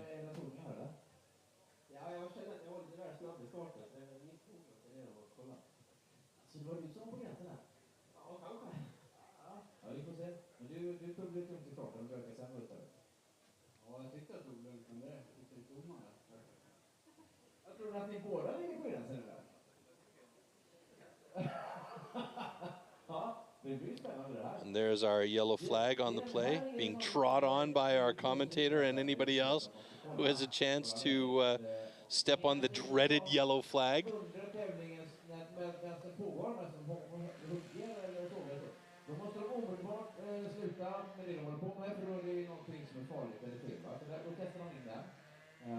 Men det betyder inte att man har gjort något fel som atlet, utan det kan vara att det är någonting som är löst någonstans eller någonting annat. Får man den här gula posten så lägger man av direkt. Men ja, det måste vara nära. So they are really looking closely at this situation with Ferry Swan. And the only thing that I can think of is that they're checking back to the start of the time, which has to be minuscule. Has to be minuscule because there's no other way that I saw that he could be DQ'd. The disc didn't break off. He didn't have a tab left over and anything. So there has to be something minor. Let's see. Both athletes. Unfortunately, we have a DQ for Ferry Swan to jump the gun. However, stand 2 is good. Oh my goodness, it must have been such a quick and minuscule difference to jumping the gun. Ferry Swan never makes those kinds of mistakes. Unbelievable. Let's see if we have review. We do not. We just have the slow-mos here. You can see Emil Hansen just working that saw through tip to tail. Doing a really good job, very efficient. You can see the speed here of Ferry Swan, not bothering with using the entire length of the saw. I mean, he paid for the whole thing, but he's only using half of it, so, you know, whatever floats his boat. But unfortunately, it's a DQ for Ferry Swan, so no points in a critical situation here where there's very big points to be had. 16, in fact, could have gone Ferry Swan's way, and he walks away with none. All right, so single buck is done. Let's take a look how this changes the overall standings with Emil Hansen taking a solid 16 points away here. That means he should move well and truly into the lead here. And Ferry Swan drops down to 6th place. Oh my goodness. So that means that Ferry Swan is currently on the bubble with the springboard still to come. And that means he has to have a spectacular springboard to not be eliminated from the last round, the hot saw round. Emil Hansen solidly in the top position with 50 points. Björn Sonsteby is in 2nd place with 39. Pontus Schia in 3rd place with 38. And Kalle Svadling in 4th place with 36.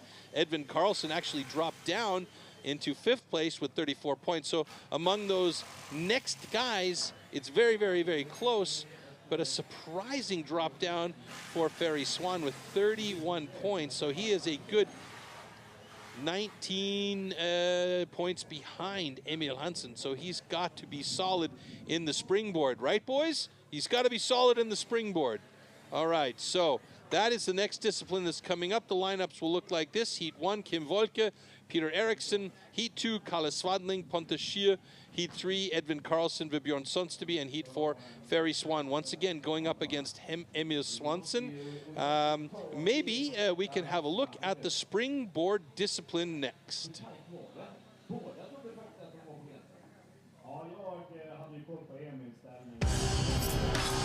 Springboard. Springboard simulates the traditional way of felling trees, climbing up over thick roots. First, notches known as pockets are chopped into the log. 2 springboards are then anchored into these pockets. The athlete then climbs up to chop through a 27-centimeter thick block of wood in the fastest time possible.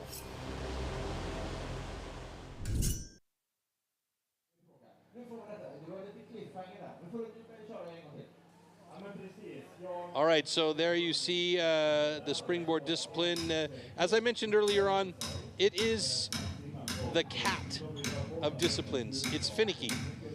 You have to be absolutely on point with your axe, and you have to be on point with your balance and your power and your targeting.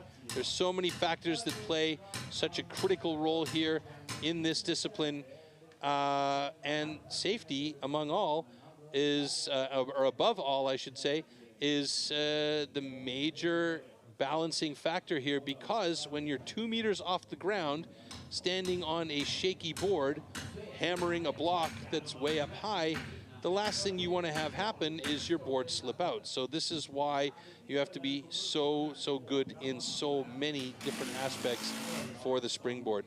We'll take some time and let these guys set up, and we'll get to the competition shortly.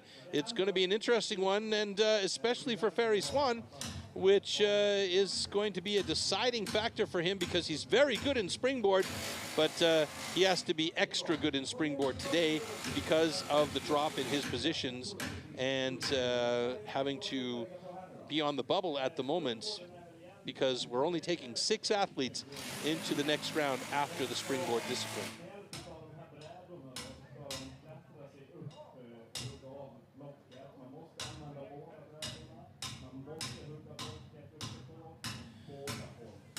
Something else that's going to be coming up in 2025 is a documentary film about the Team New Zealand and their road to the World Championships. Here's a quick teaser trailer for you. I think we've just had a great culture over the years. Got some really good individuals, and together we've always got on really well. You know, real legends of the sport, you know, absolute pioneers of STIHL Timbersports. Accelerator, brake, come on. Turn the cameras off, this is embarrassing. The team always being super close. They're like a family.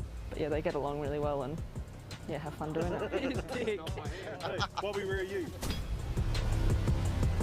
Australia would be our biggest rival. 2 teams that know each other very well. To win, you got to put the hard work in at home, and that's what motivates me the most, to want to win, yeah. On competition day, it's all about focus, getting the job done. Come on, Shane! Come on, mate! Your corner and go! Come on, mate! Hard, Shane! Come on, mate! Kyle Lemon is back in the team, he's our stock sawyer. Jack Jordan, who's our underhand cutter. Bobby Dowling is our single sawyer. Freeze, mate, freeze! Shane Jordan as our standing block cutter. Sorry, mate. Chin up. Competing with the Jordan brothers. We don't need to say much about them. Kyle Lemon, with a chainsaw in his hand, he's a real legend of the sport. You're in now, no, you're in! It's a real privilege to be up on that stage with those 3 men. Good cut. Well done. Fuck, that's an awkward handshake.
So as you can see, it is quite the process to get these trees or stands for the springboard in position for this discipline.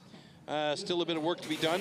The blocks still need to be placed on top. Now, this is the responsibility of the athlete that will be competing on any given stand. So once the stands are in place, then the next step is for the athlete to bring their block out and secure it to the top of the tree stand.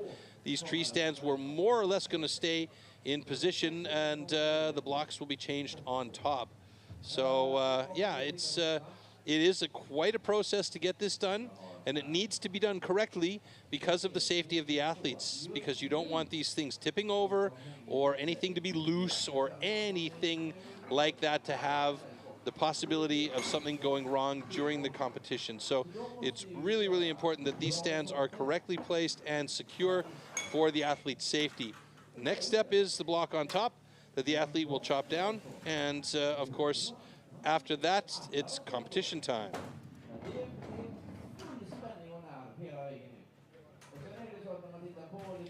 Now, the blocks that these guys will be putting on top are not just chosen by the athletes, they are handed out by raffle. And these blocks all come from specific stands. They are premium competition wood, and let's find out where these come from.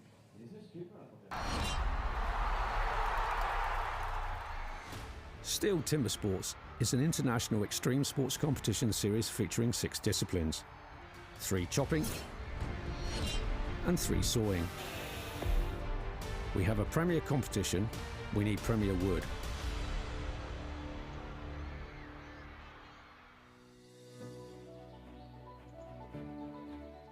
The biggest challenges that I face as part of my role is to ensure that our competitions are supplied with the highest quality wood.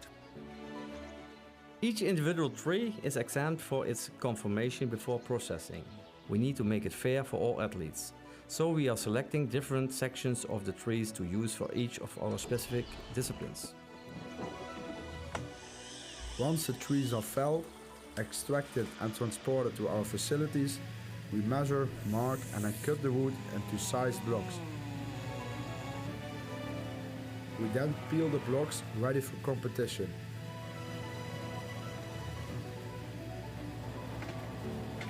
After careful selection, the blocks then leave our yard and are distributed internationally to our STIHL Timbersports competitions.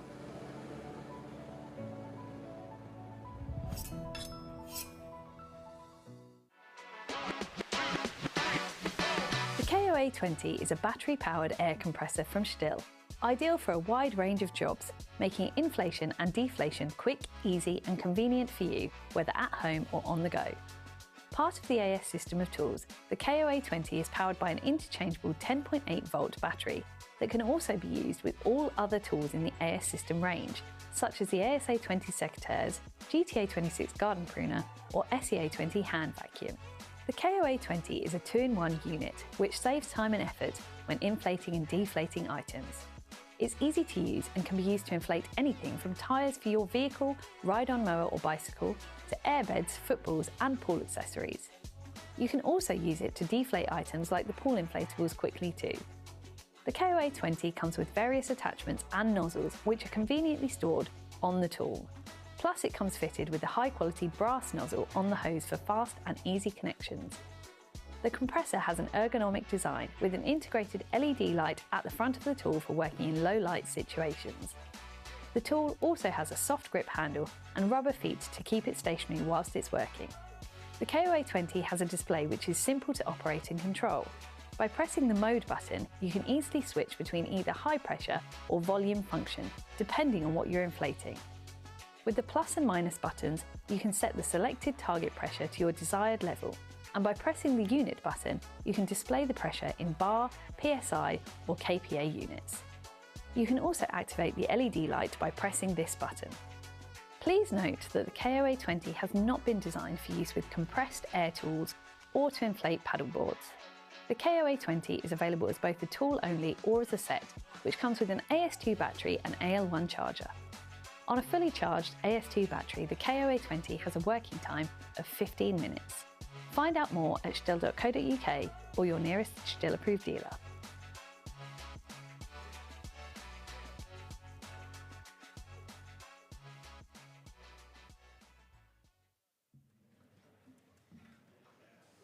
Okay, so there we see our springboard lineup of the heats, and we'll get going fairly shortly here. It sounds to me like the boys are getting their blocks on top. So Kim Volke and Peter Eriksson going up first in heat number 1, heat number 2, Kalle Svadling and Pontus Schie.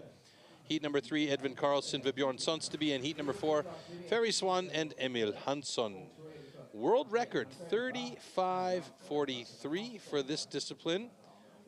And that was recently broken once again by Walter Page at the US Pro Championship in 2023. Prior to that, it was the 2016 Worlds in Stuttgart, and Sterling Hart held that for quite a long time. So blisteringly fast time for the springboard.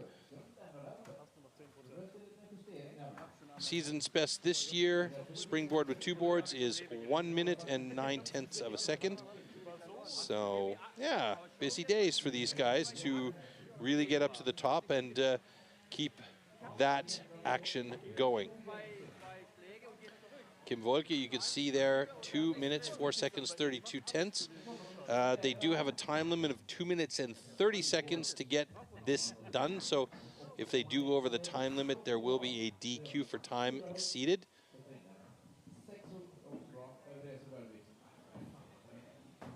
You can see there are the boards that the guys will be placing into the pockets that they cut.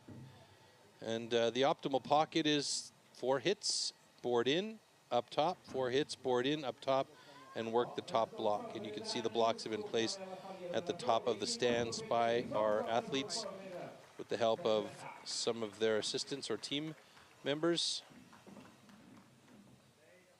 Peter Eriksson there, you can see some of his details. Tall guy at 191. Very thin as well, so that bodes well for him on the springboard, as he won't be putting a lot of pressure down on that board.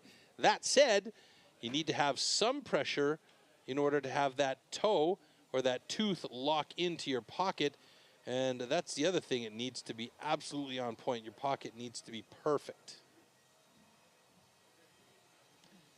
A little bit of slough or some junk in the pocket, and that can cause the board to slip out or sag, and we'll talk about that as we get along. But saggy boards, no, guys, you don't want that. Okay. Athletes ready. Stand to your timber. 3, 2, 1, go! You can see the pocket markings there already.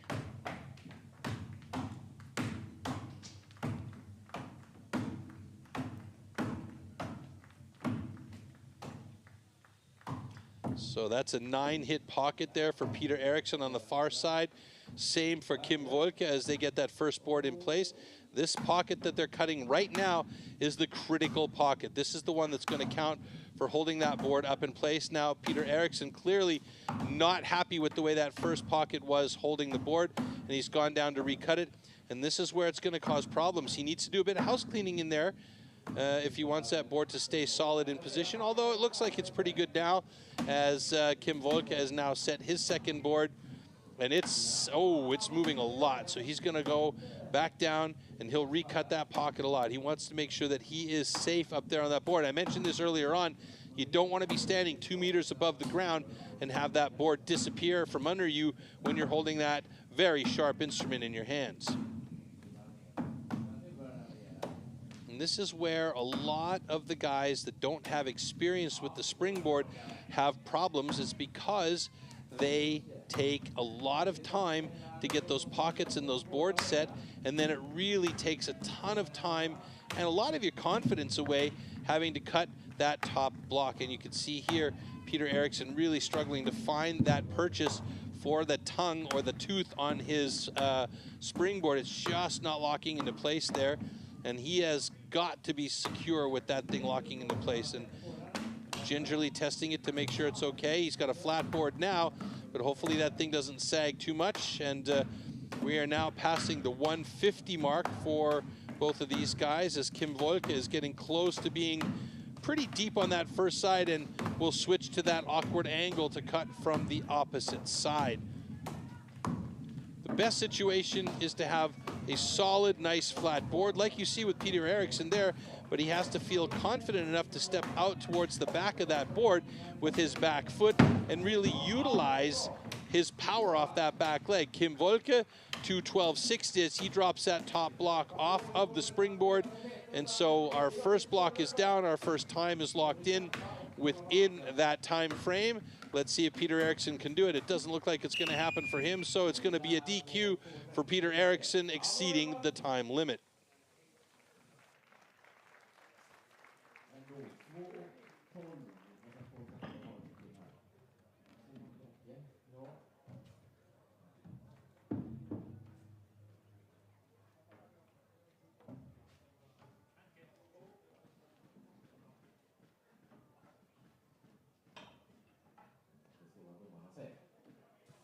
Okay, ladies and gentlemen, we have a disqualification on stand 3, out of time. However, stand 1 is good.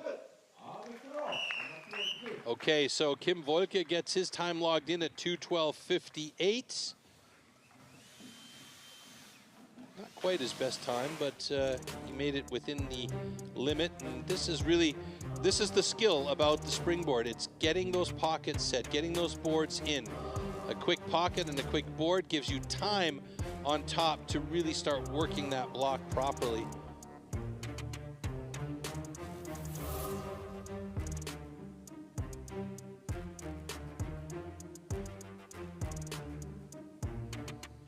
And neither of these guys had, you know, really good luck with their boards, or at least the way they were feeling.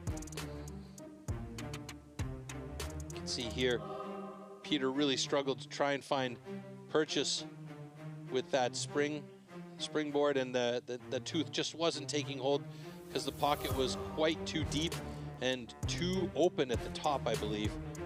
You can see here, that looks like a pretty decent board there from Kim Volke. Just would have liked to have seen him stand a little bit farther out to the back of the board, and he would have had more power. And here you can see Peter's got to choke up on the axe, but because he's so close to the block, because his board, he just wasn't feeling confident on the board. But that comes with experience and time. Speaking of experience and time, up next, Kalle Swadling and Pontus Schie.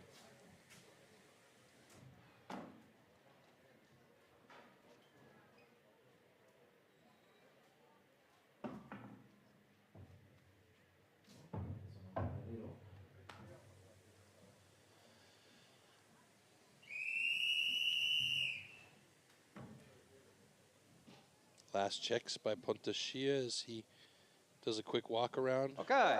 Double checking the placements. Athletes ready. Stand to your timber. Here going at it. 3, 2, 1, go!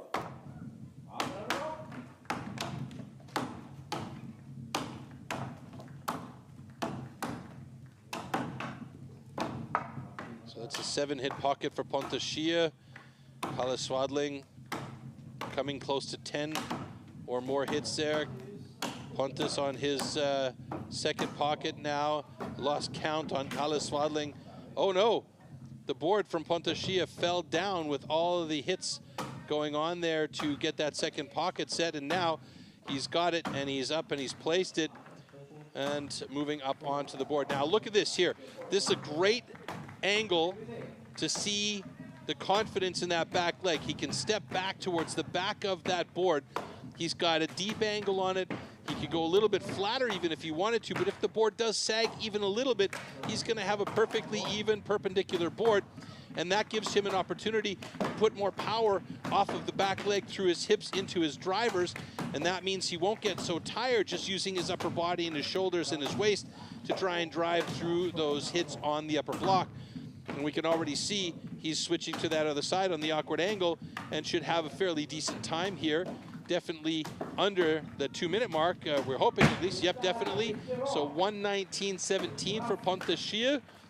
Kalle Swadling still working on the first side, and Pontus giving him some support as well on the far side. You could see he started saying, yeah, come on, let's go.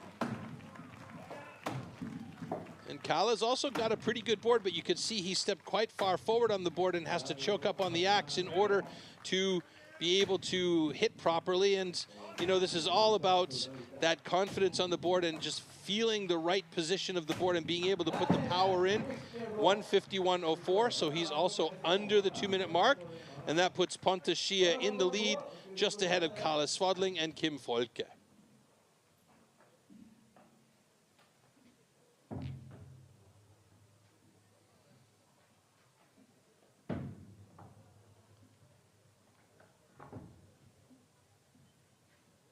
Okay, ladies and gentlemen, both guns are good. So ultimately, the objective of these guys is to try and be under a minute and improve on that from event to event. And again, it comes down to the pockets, placement of the board, and confidence on the board. The first pocket, of course it's important, but it's not nearly as important as that second pocket, and getting that second pocket placed correctly and quickly so that you can get that board up and feel good. Now, Kalle Swadling, he got up there, but it was well after Pontus Schie had his second board in place. And as I mentioned, Pontus's second board looks really, really nice. Now Kala's board wasn't that bad either, but the difference is here, Kala stepped forward on the board and he had to choke up on the handle of the axe in order to get his drivers in, and Pontus was able to use his power from his legs pushing off that back of the board. No matter what anybody tells you, if you're standing on a springy board 2 meters up holding a razor-sharp instrument in your hand, you're going to be nervous. But you have to have a little bit of respect for it, but also use that confidence to be able to really push through and do what these guys do. All right, so there you see how difficult this discipline really is from some of the best athletes in the world. We're talking a very, very, very difficult discipline to become good at, and it's only recently been added to the rookie training, and because it is so dangerous, they have to be very adept with the axe, with the standing block chop first, so that they know that these rookies can go up onto those blocks at 2 meters high, or well, in this case, it would be only 1 meter high for the rookies with one board in, so that they can train to getting up onto those second boards. And those crazy Australians, they're doing 3 boards up in some cases, chopping that top block at their display competitions. So, you know, they're really into something different down there. Next blocks going up for heats 3 and 4. You can see Ferry Swan with his block being set on top and all his screws prepared in there and ready to drive in. Last minute checks for him, and he'll get them put in place. And as I mentioned, it is up to the athletes to place those blocks on top. All right, so while they're doing that, let's talk about what's coming up here. On the 14th and 15th of June, we have the British Championships for men and women. 26th of July, the U.S., or 26th and 27th of July, the U.S. get going with their women's and men's championships. Then on the 3rd of August, we have the French Pro Championships. 16th and 17th of August, we have the Benelux Pro Championships and the European Trophy, which is a very exciting event. That's going to be in the Netherlands. 30th of August, we have the German, Austrian, and Swiss Pro Final in Wildkau, Switzerland. 13th of September, the Australians get going with their Pro Championship. And I got Leon eating a banana in front of me. I don't know what he's thinking, but the 24th and 25th of October, we have the individual and team world championships happening in Milan, Italy. And I hope that banana was good, Leon. So for updates and a full schedule, you can visit data.stihl-timbersports.com for more information. That's data.stihl-timbersports with the S.com.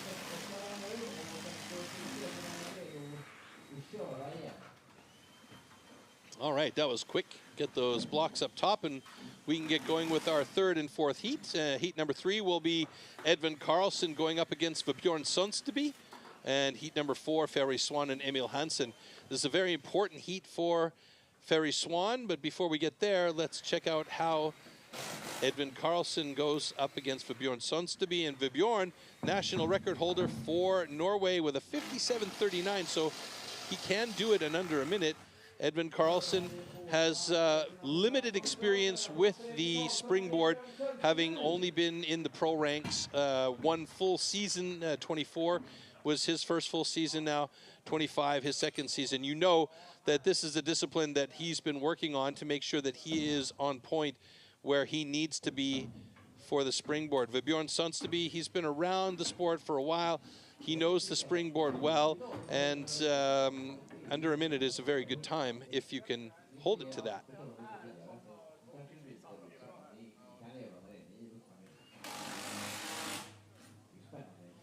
Again, it's about getting those pockets set and that board placed as quickly as possible.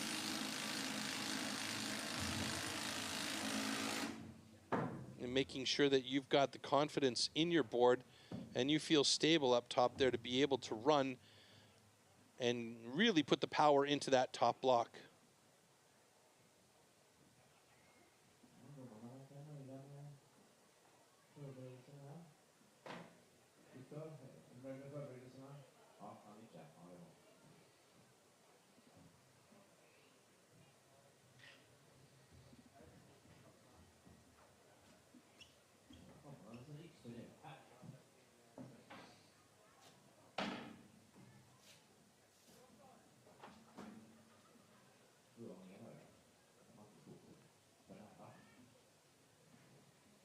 All right, athletes are ready. So here we go with Edvin Karlsson and Vibjorn Sonsteby. Okay.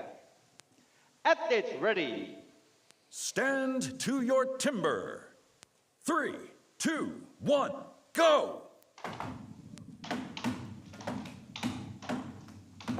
4-hit pocket for Vibjorn Sonsteby. That's a good start for the Norwegian.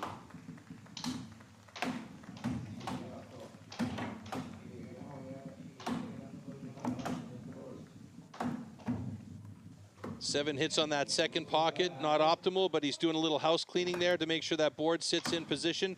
And he is up onto his second board already.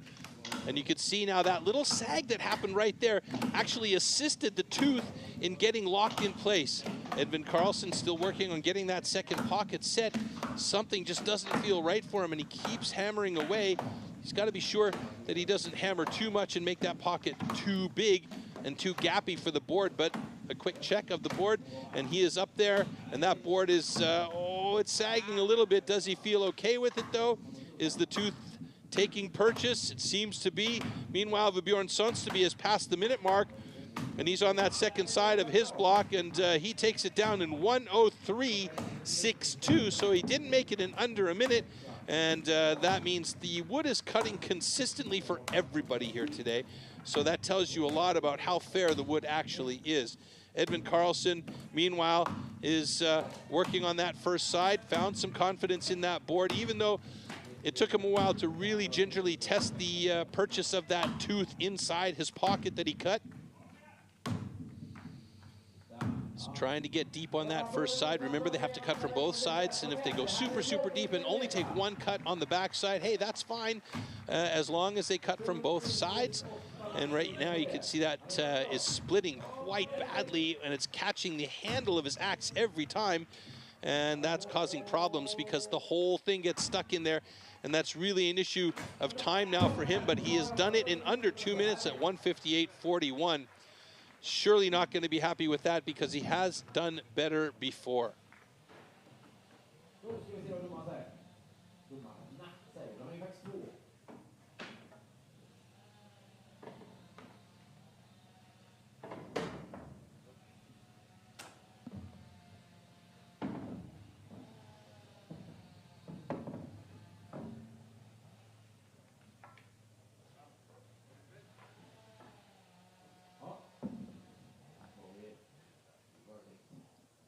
Okay, ladies and gentlemen, both guns are good.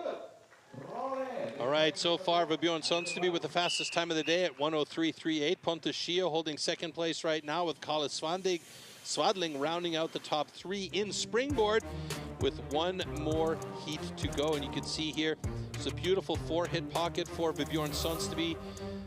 That was about as good as it gets to get that board in place and get up there.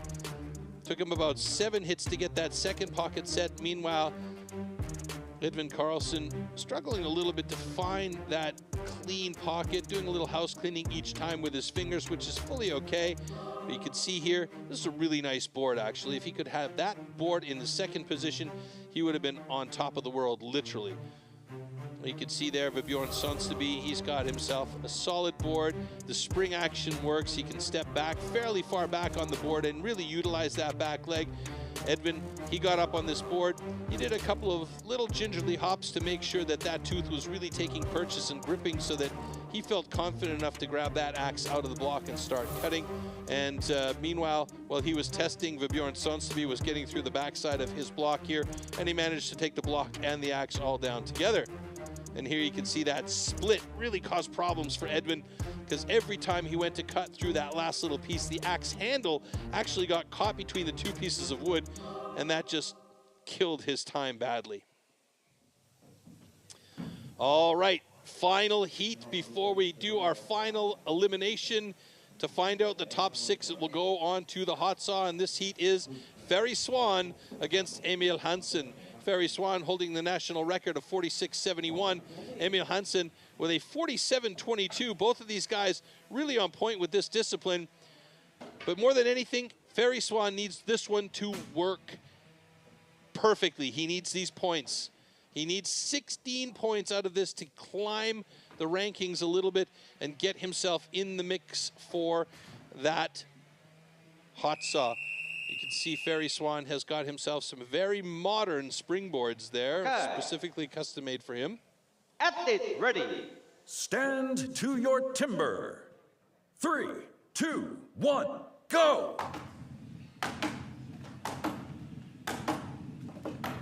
Four-hit pocket for Ferry Swan. He's got that board in there right away. He doesn't care about that bottom board. As long as it holds a little bit, he just wants to get that second board in place. Emil Hansen right there, getting his second board in slightly ahead of Ferry Swan. He's up, and he is ready to go on that top block. Ferry Swan, knowing that he's got some desperation in him to get through and start working on that top block. That board is sitting nicely, and he is going for it on that top block. Both of these guys feeling supremely confident here with the cut. Emil Hansen a little bit closer to the block, but he's farther ahead as he moves over to that awkward angle. Is he going to be faster than Ferry Swan? Ferry Swan switches to the backside as well now. It's going to be Emil Hansen with a great time of 48.86 and Ferry Swan with a 51.14. Both of them good times, putting them in the top two positions. Will it be enough for Ferry Swan? It should be. He'll get into the hot saw, and that is the make or break discipline for these guys. So let's see how this is going to affect the overall standings, because Ferry Swan was sitting in 6th place after the single buck with a disqualification because of a jump start. And so he really, really, really needed these points here. He'll get 14 points out of this one if everything is okay. Okay, ladies and gentlemen.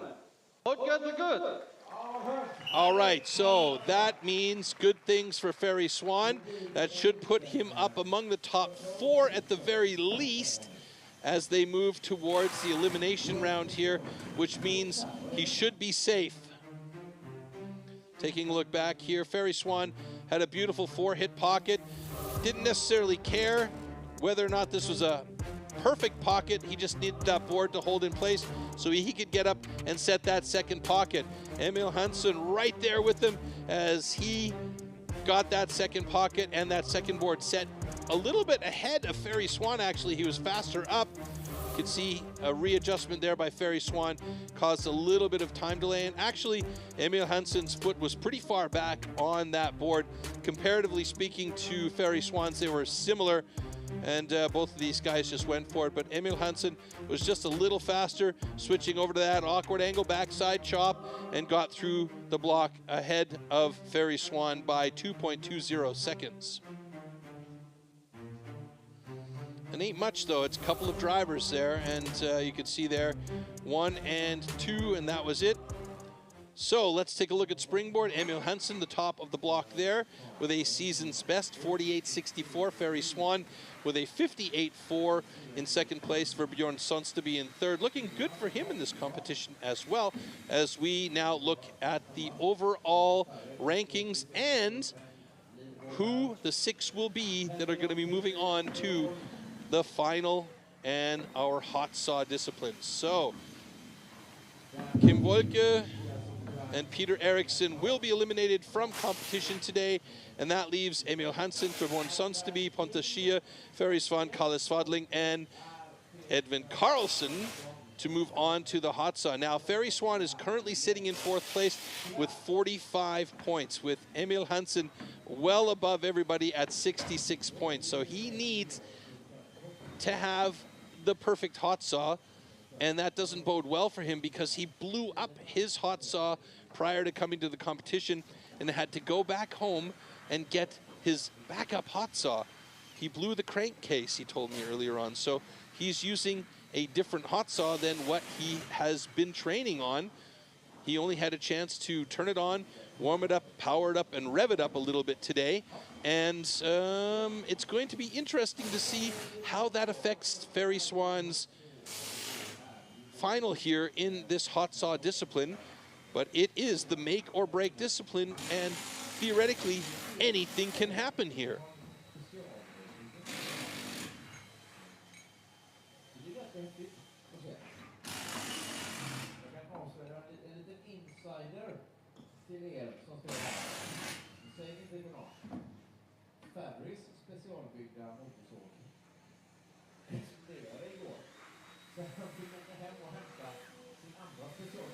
So as the stage crew clean up and get the tree stands down from the stage, our athletes will get themselves ready backstage, and we'll get a couple of hot saw warm-up pictures for you just to give you the slightest example of how beastly these tools are. They are absolute monsters. We talked about the stock saw earlier on. No changes to the bar, no changes to the chain, no changes to the motor, nothing. This is the same saw that you can buy from a STIHL dealership. Well, in stark contrast to the hot saw, or the stock saw, the hot saw is a full custom motorcycle engine to cut trees with. It's an unbelievable tool. It's absolutely outstandingly loud. It's massively powerful. It cuts through these blocks like butter, and it is a bear to control. And that's what's coming up next, is our hot saw. And you can see here,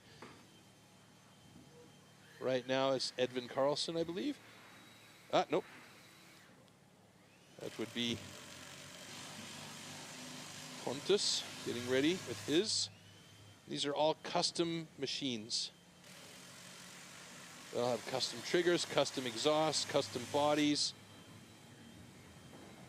Motors have been tuned. Some have the straight Forester bar. Some have these big bulbous bars. I know what my favorite is, but everybody's got their own particular choices.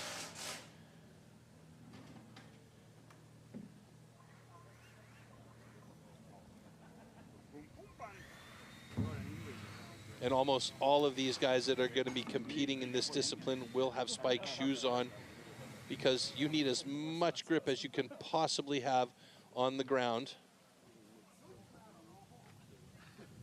A couple of the boys coming from this paddocks area back here to head over and warm up their saws.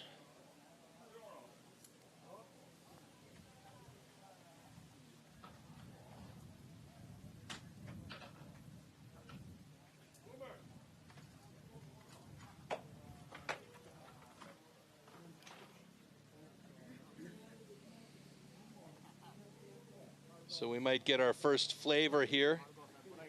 You can see those two big bars on those saws. These are my favorite bars here. They're a little bit fatter through the middle, and for me, you're less likely to bind on the wood with these, and the chain is less likely to hop off like they are with the Forester bar, the straight long bar. But everybody's got their own setup, and depending on, you know, how you feel comfortable and what kind of a setup you feel comfortable with is all that really matters. So what these guys will do now is they'll start these saws up, and I basically can't say anything while these things are warming up because they are insanely loud. And there's two basic types of motors that these guys are using. There's a Rotax motor and the Wankel motor. It's a funny name, Wankel. You say it enough times and it sounds funny. But you can tell the difference in the noise that they make, and how growly or throaty the motor sounds. The Wankel is generally a little bit deeper, thicker sounding, and the Rotax is a little bit higher pitched and more like a freestyle motocross engine.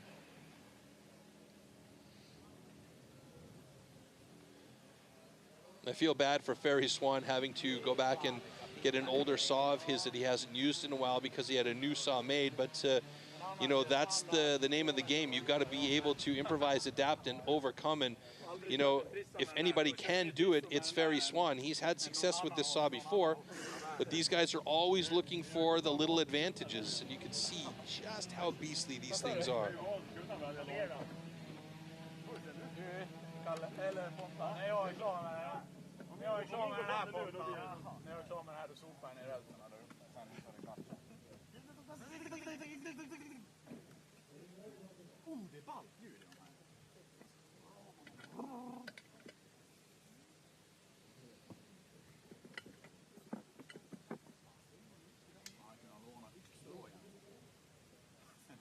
Finns det inga yxor att låna? Nu gör väl säljer.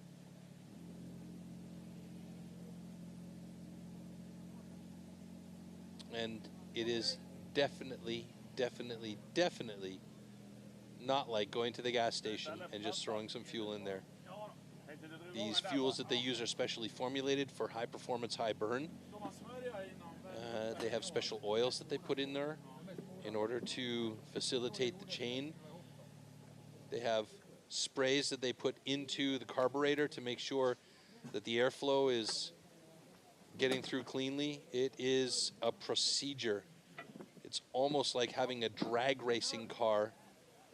That's essentially what it is, and you can hear them starting up in the background. It's almost impossible to hear anything with these machines running. So that sounded like a Wankel motor. Deep, throaty growl. Let's see if anybody's got a Rotax going here.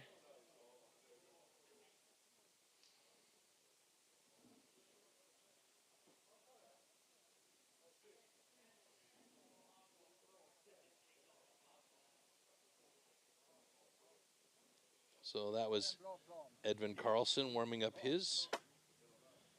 Kalle Svadling stepping into the spot now to get his started.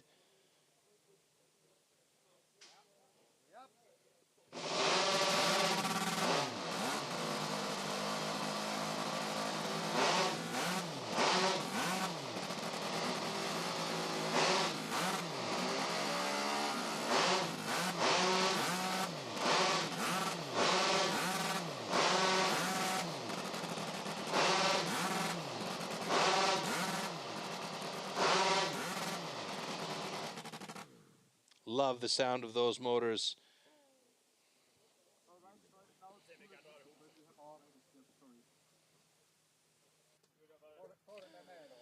All right, well, these guys get their stuff warmed up in the background here. We are going to show you what this discipline is all about and what the tool is all about. But you've seen the tools, and now let's look at it a little bit more officially here.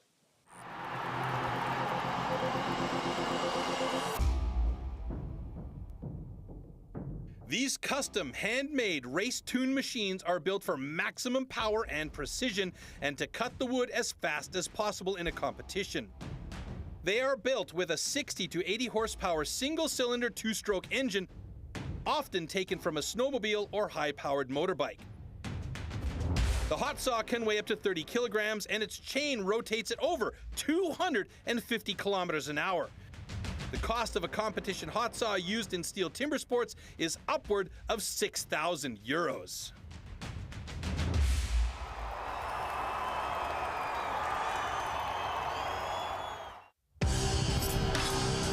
Hot saw. For the hot saw, power saws are called into action and the athletes have a space of 15 centimeters to cut 3 complete discs off a 46 centimeter thick wooden block. Jumping the start or cutting over the line will result in a disqualification.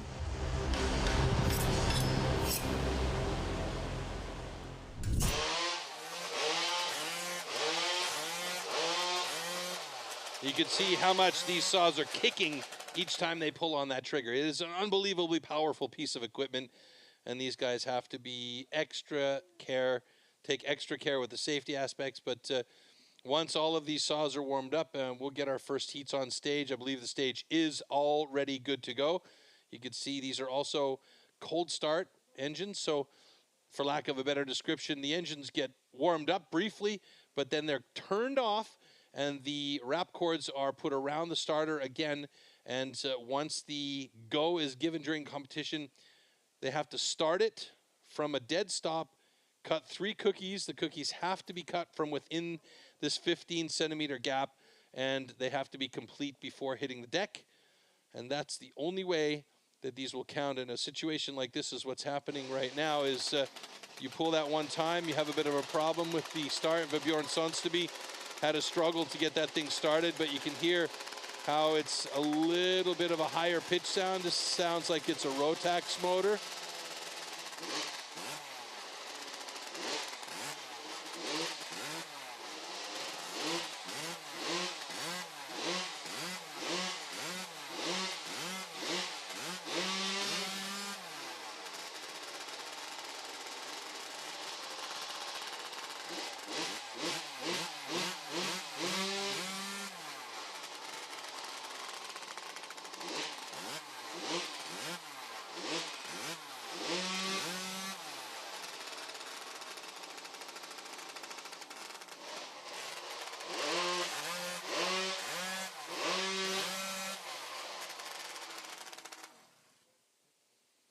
chain on Vibjorn Sonsteby. As you could see it lift away from the bar as he powered through that throttle procedure. I mean, that's the power that's there. These chains are tight on there, and they stretch when that motor really starts to, you know, crank around. It's unbelievable the power that these machines have, and we're going to get our first athletes heading over to the stage area now as we'll get set for the hot saw discipline. It is otherwise known as the maker or the breaker. You could win a competition in hot saw, you can lose a competition in hot saw. And right now, Edvin Karlsson, Kalle Swadling, Ferry Swan, Pontus Schia, Vibjorn Sonsteby, and Emil Hansen will be the top 6 competing in the hot saw. Ferry Swan dead middle in that group, and he has to have the perfect hot saw today in order for him to have any chance of winning this competition and competing on behalf of Sweden at the World Championships. Right now, Emil Hansen has all the advantage in the world, and it's his to lose.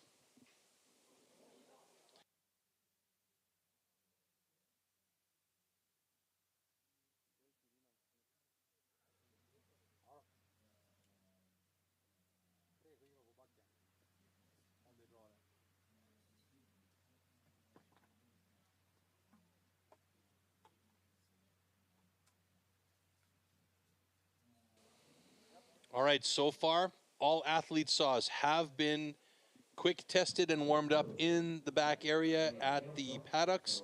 As we take a look at our start list for hot saw heat 1, Edvin Karlsson going up against Kalle Swadling, Ferry Swan against Pontus Schia in heat 2, and Vibjorn Sonsteby and Emil Hansen in heat number 3. Again, it's not about elimination here. It's about getting the fastest possible time and the most points available. And there are 18 points up for grab for the athlete that gets the fastest time in hot saw.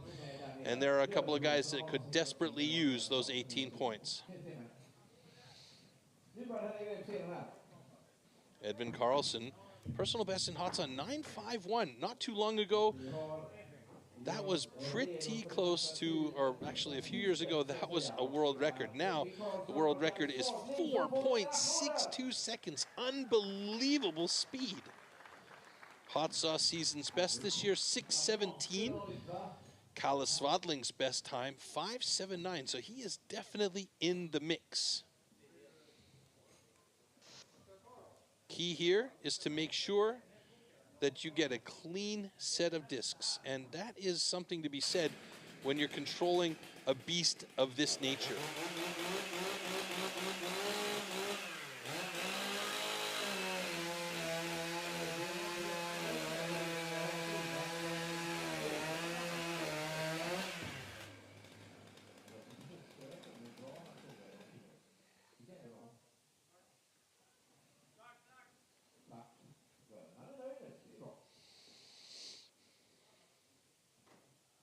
So last marks by Bart Janssen on the block to measure the 15 centimeters within which the guys will have to cut their 3 cookies.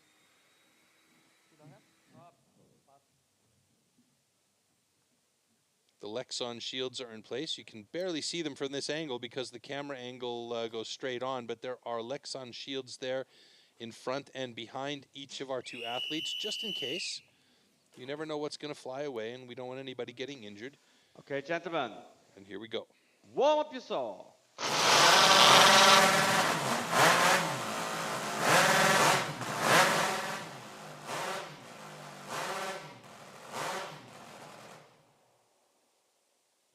Damn, those are loud. Unbelievable power in these machines. Last minute preparations. You'll see a lot of guys finger and thumb. You just saw that right there. Edvin Karlsson, double checking everything. 35 to 40 kilos. I've lifted one of these saws. I'm not a weak individual, and these are very, very heavy. And I can't even imagine controlling them while they're running, and all of the internal parts and the centrifugal forces are at play. It is a skill, and to watch is an absolute amazing thing. Now, once these are started, it's going to go so fast. Don't blink, folks, or you'll miss it. And basically, I can't say anything because you won't hear me anyway. Here we go. Stand to your timber. 3, 2, 1. go!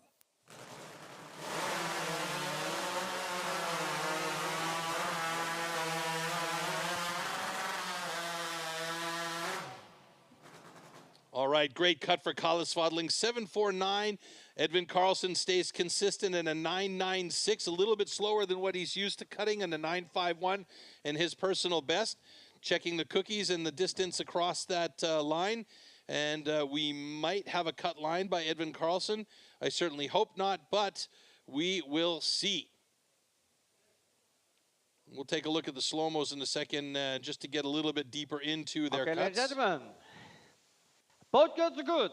All right, so we have good cuts. It's official, 9.78 for Edvin Karlsson. Kalle Swadling with a 7.48. Let's take a look back here at the slow-mos, and we'll get a better idea of how these cuts went down. So you can see here, Edvin Karlsson takes a moment. He sets that saw. Meanwhile, while he's setting that saw, Kalle Swadling's already cutting through into his second cut. And there's that third cookie for Kalle Swadling. And now Edvin Karlsson came real close to that line to get that third cookie in place, but he was a fair cut. And so he's got himself points on the board. Right now, Kalle Swadling with the time to beat of 7.48 holds the 18 points, but it could well be taken away from him by one of these two men. Let's find out. Ferry Swan holds the national record at 4.75. Pontus Schie has a 6.45 personal best. Ferry Swan is definitely going to be motivated to get the full 18 points out of this competition here today because he wants to represent Sweden at the Worlds. But right now, there's one man in his way, and that's Emil Hansson.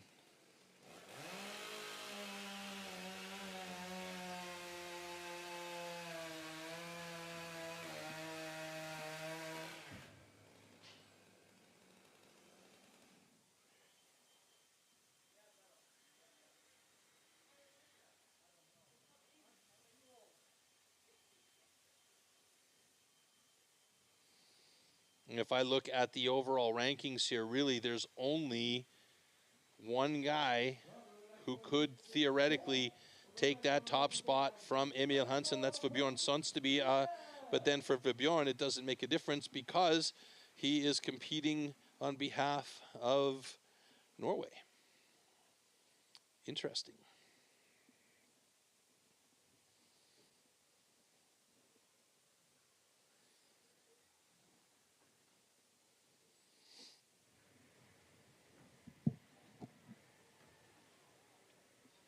So again, coming down to last-minute preparations, everything's got to be tickety-boo for these guys in order for it to run smooth. They've all had a chance to run their saws in the back paddocks, and now they'll get a second chance to run their saws up front.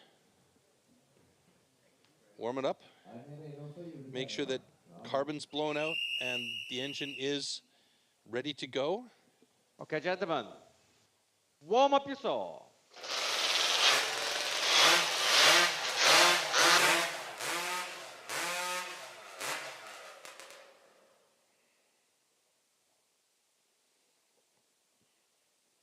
And this is a practice routine. They've gone through it so many times.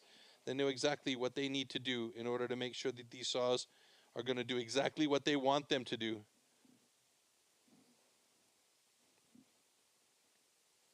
"30 seconds.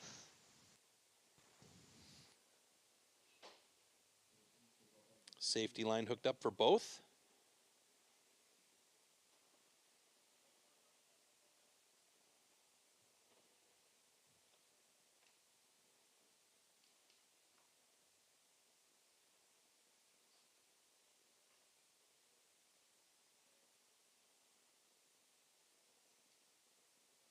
Athletes ready. Time to beat. Stand to your timber. 7.48 seconds. Here we go. 3, 2, 1, go!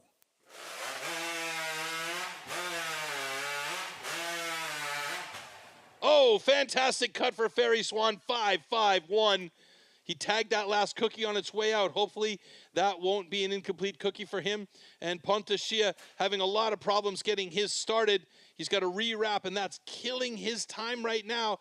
He's got one more chance to get that thing started and get it going to make his cuts. Oh, no! It's gone down on him again. It is not starting.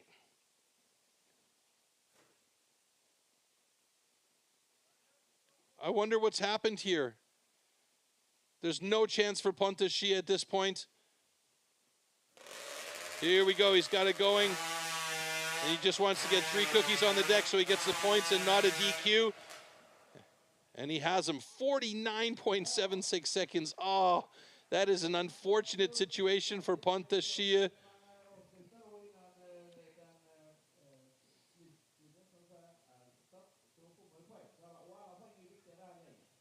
But Ferry Swan, wow, he was motivated. 5.45 seconds. That puts him in 2nd place right now behind Emil Hansen. So really, Emil Hansen is going to be the man representing with 1 more heat to go here. Ladies and gentlemen, it's always the hot saw. Both girls are good.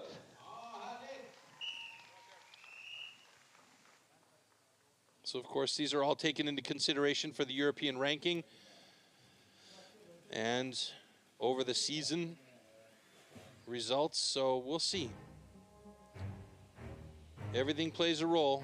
In this competition, though, pretty safe that Emil Hansen with 66 solid points is going to be the winner of the Nordic Championship, but that remains to be seen here as there are still 2 guys to cut, Vebjorn Sonsteby and Emil Hansen. So Emil Hansen, if he has a clean cut, he'll take this one down.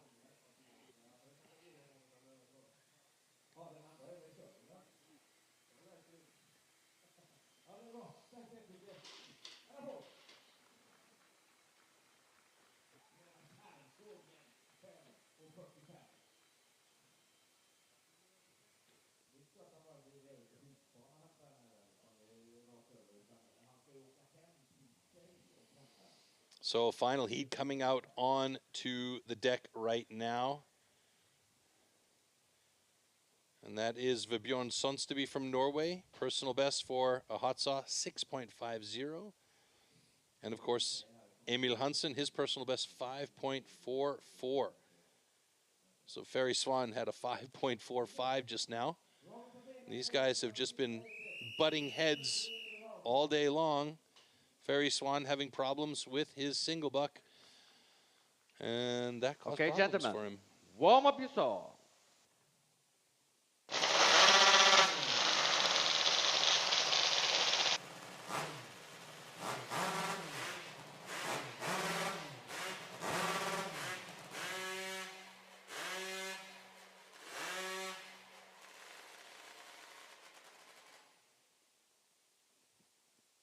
Vebjorn Sonsteby cooking off some of that oil on that bar where the chain rotates around. 30 smoking seconds. like mad.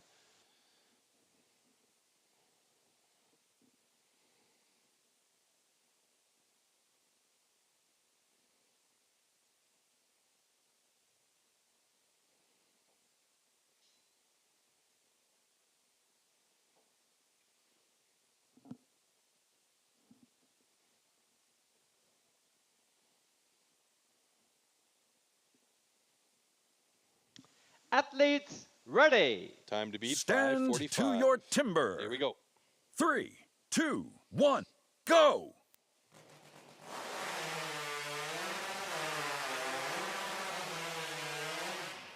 Oh, good cuts by both of these guys. But Emil Hansen's got to go back and cut a 4th disc because he had a cutout, I believe. And the question is, will he have a clean 3 cookies on the deck that will count? So Vebjorn Sonsteby gets the thumbs up, and now quick check there by Victor Klarmo.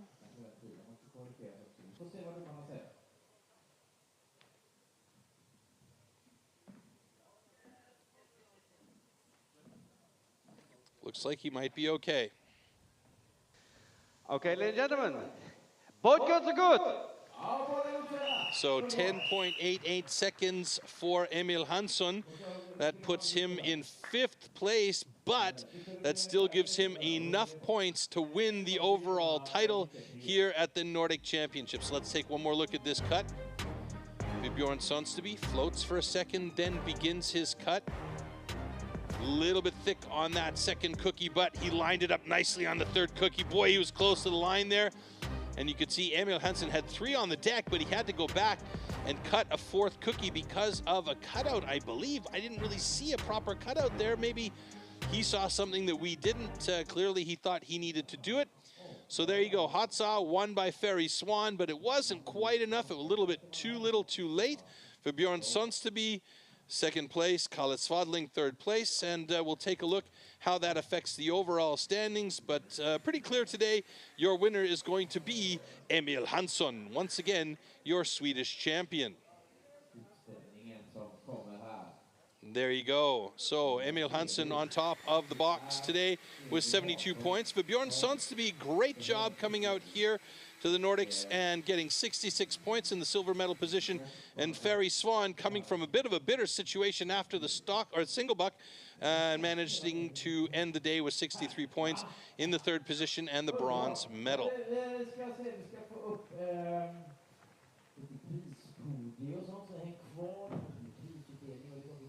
So they'll take a few minutes now and set up for the awards ceremony.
Ja, är ni nöjda med dagens tillställning? Tycker ni att de skötte sig, eller? Ja, där ska jag ta ut propparna, jag hör vad ni säger. Tycker ni att de skötte sig, eller? Ja, det gör jag. All right, it looks like we are ready to proceed with the awards ceremony, and as is traditional for these award ceremonies, I believe we'll bring each of the athletes up on stage one by one from 9th all the way up until 4th place. Then we will bring up our top 3 athletes.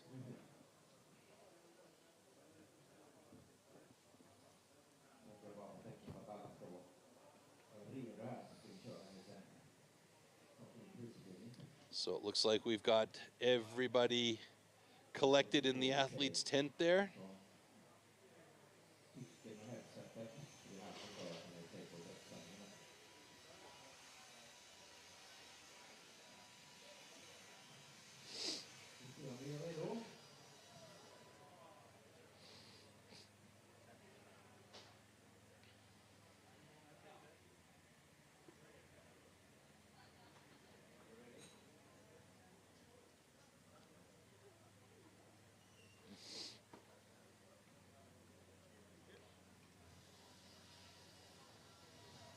Så, jag tänker att vi börjar med att kalla upp domarna på scenen först och så ger vi dem en stor applåd. The judges, first up on stage. So we're going to bring the judges back up onto the stage as a quick thank you, and Victor Klarmo and Bart Janssen coming up onto stage. They'll be present for the awards ceremony as we'll start to bring up all our athletes.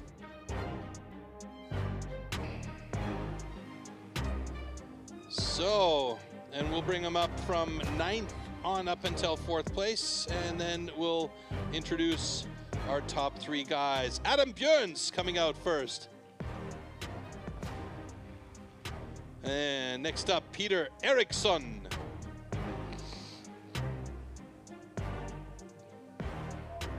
There he is.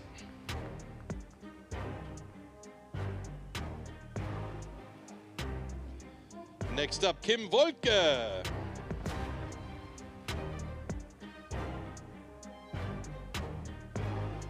Then we have Edvin Karlsson, who looked so good off the stop and stayed pretty consistent throughout the day. We're going to see good things from him down the road. Then we have Pontus Schier. And in fourth place, Kalle Swadling. The single saw specialist really showed his skills in that discipline. Absolutely fantastic. And now, ladies and gentlemen, our top three in third place, coming back from a bit of a deficit in the single saw, Ferry Swan taking the bronze medal here today.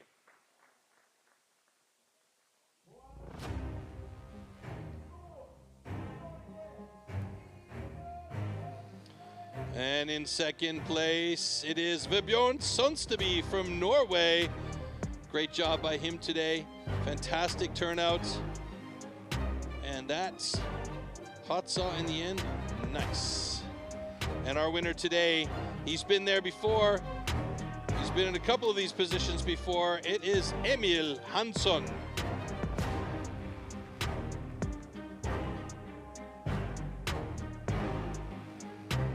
So there you have it, ladies and gentlemen. Your podium. Ferry Swan, Vebjorn Sonsteby, and Emil Hansson.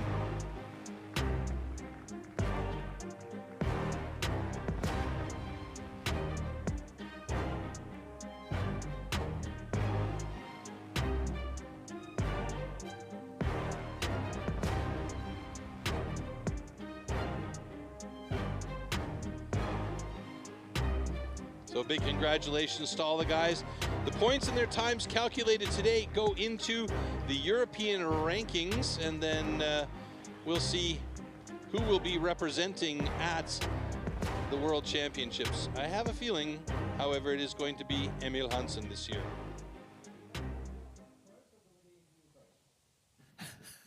All good. Okej, då får du prova engelskan lite där då. Vill du köra på svenska? Så översätter jag. Okej. Berätta om dagens tävling. Vad tycker du? Jag hade ju en knackig start i första grenen, men sen lyckades jag få till det lite bättre i resten, så jag är nöjd. After a bit rocky start, he really got the flow, so he's happy with this competition. Ja, precis. Yeah, that's right. Great, everyone. Now we can get your shot.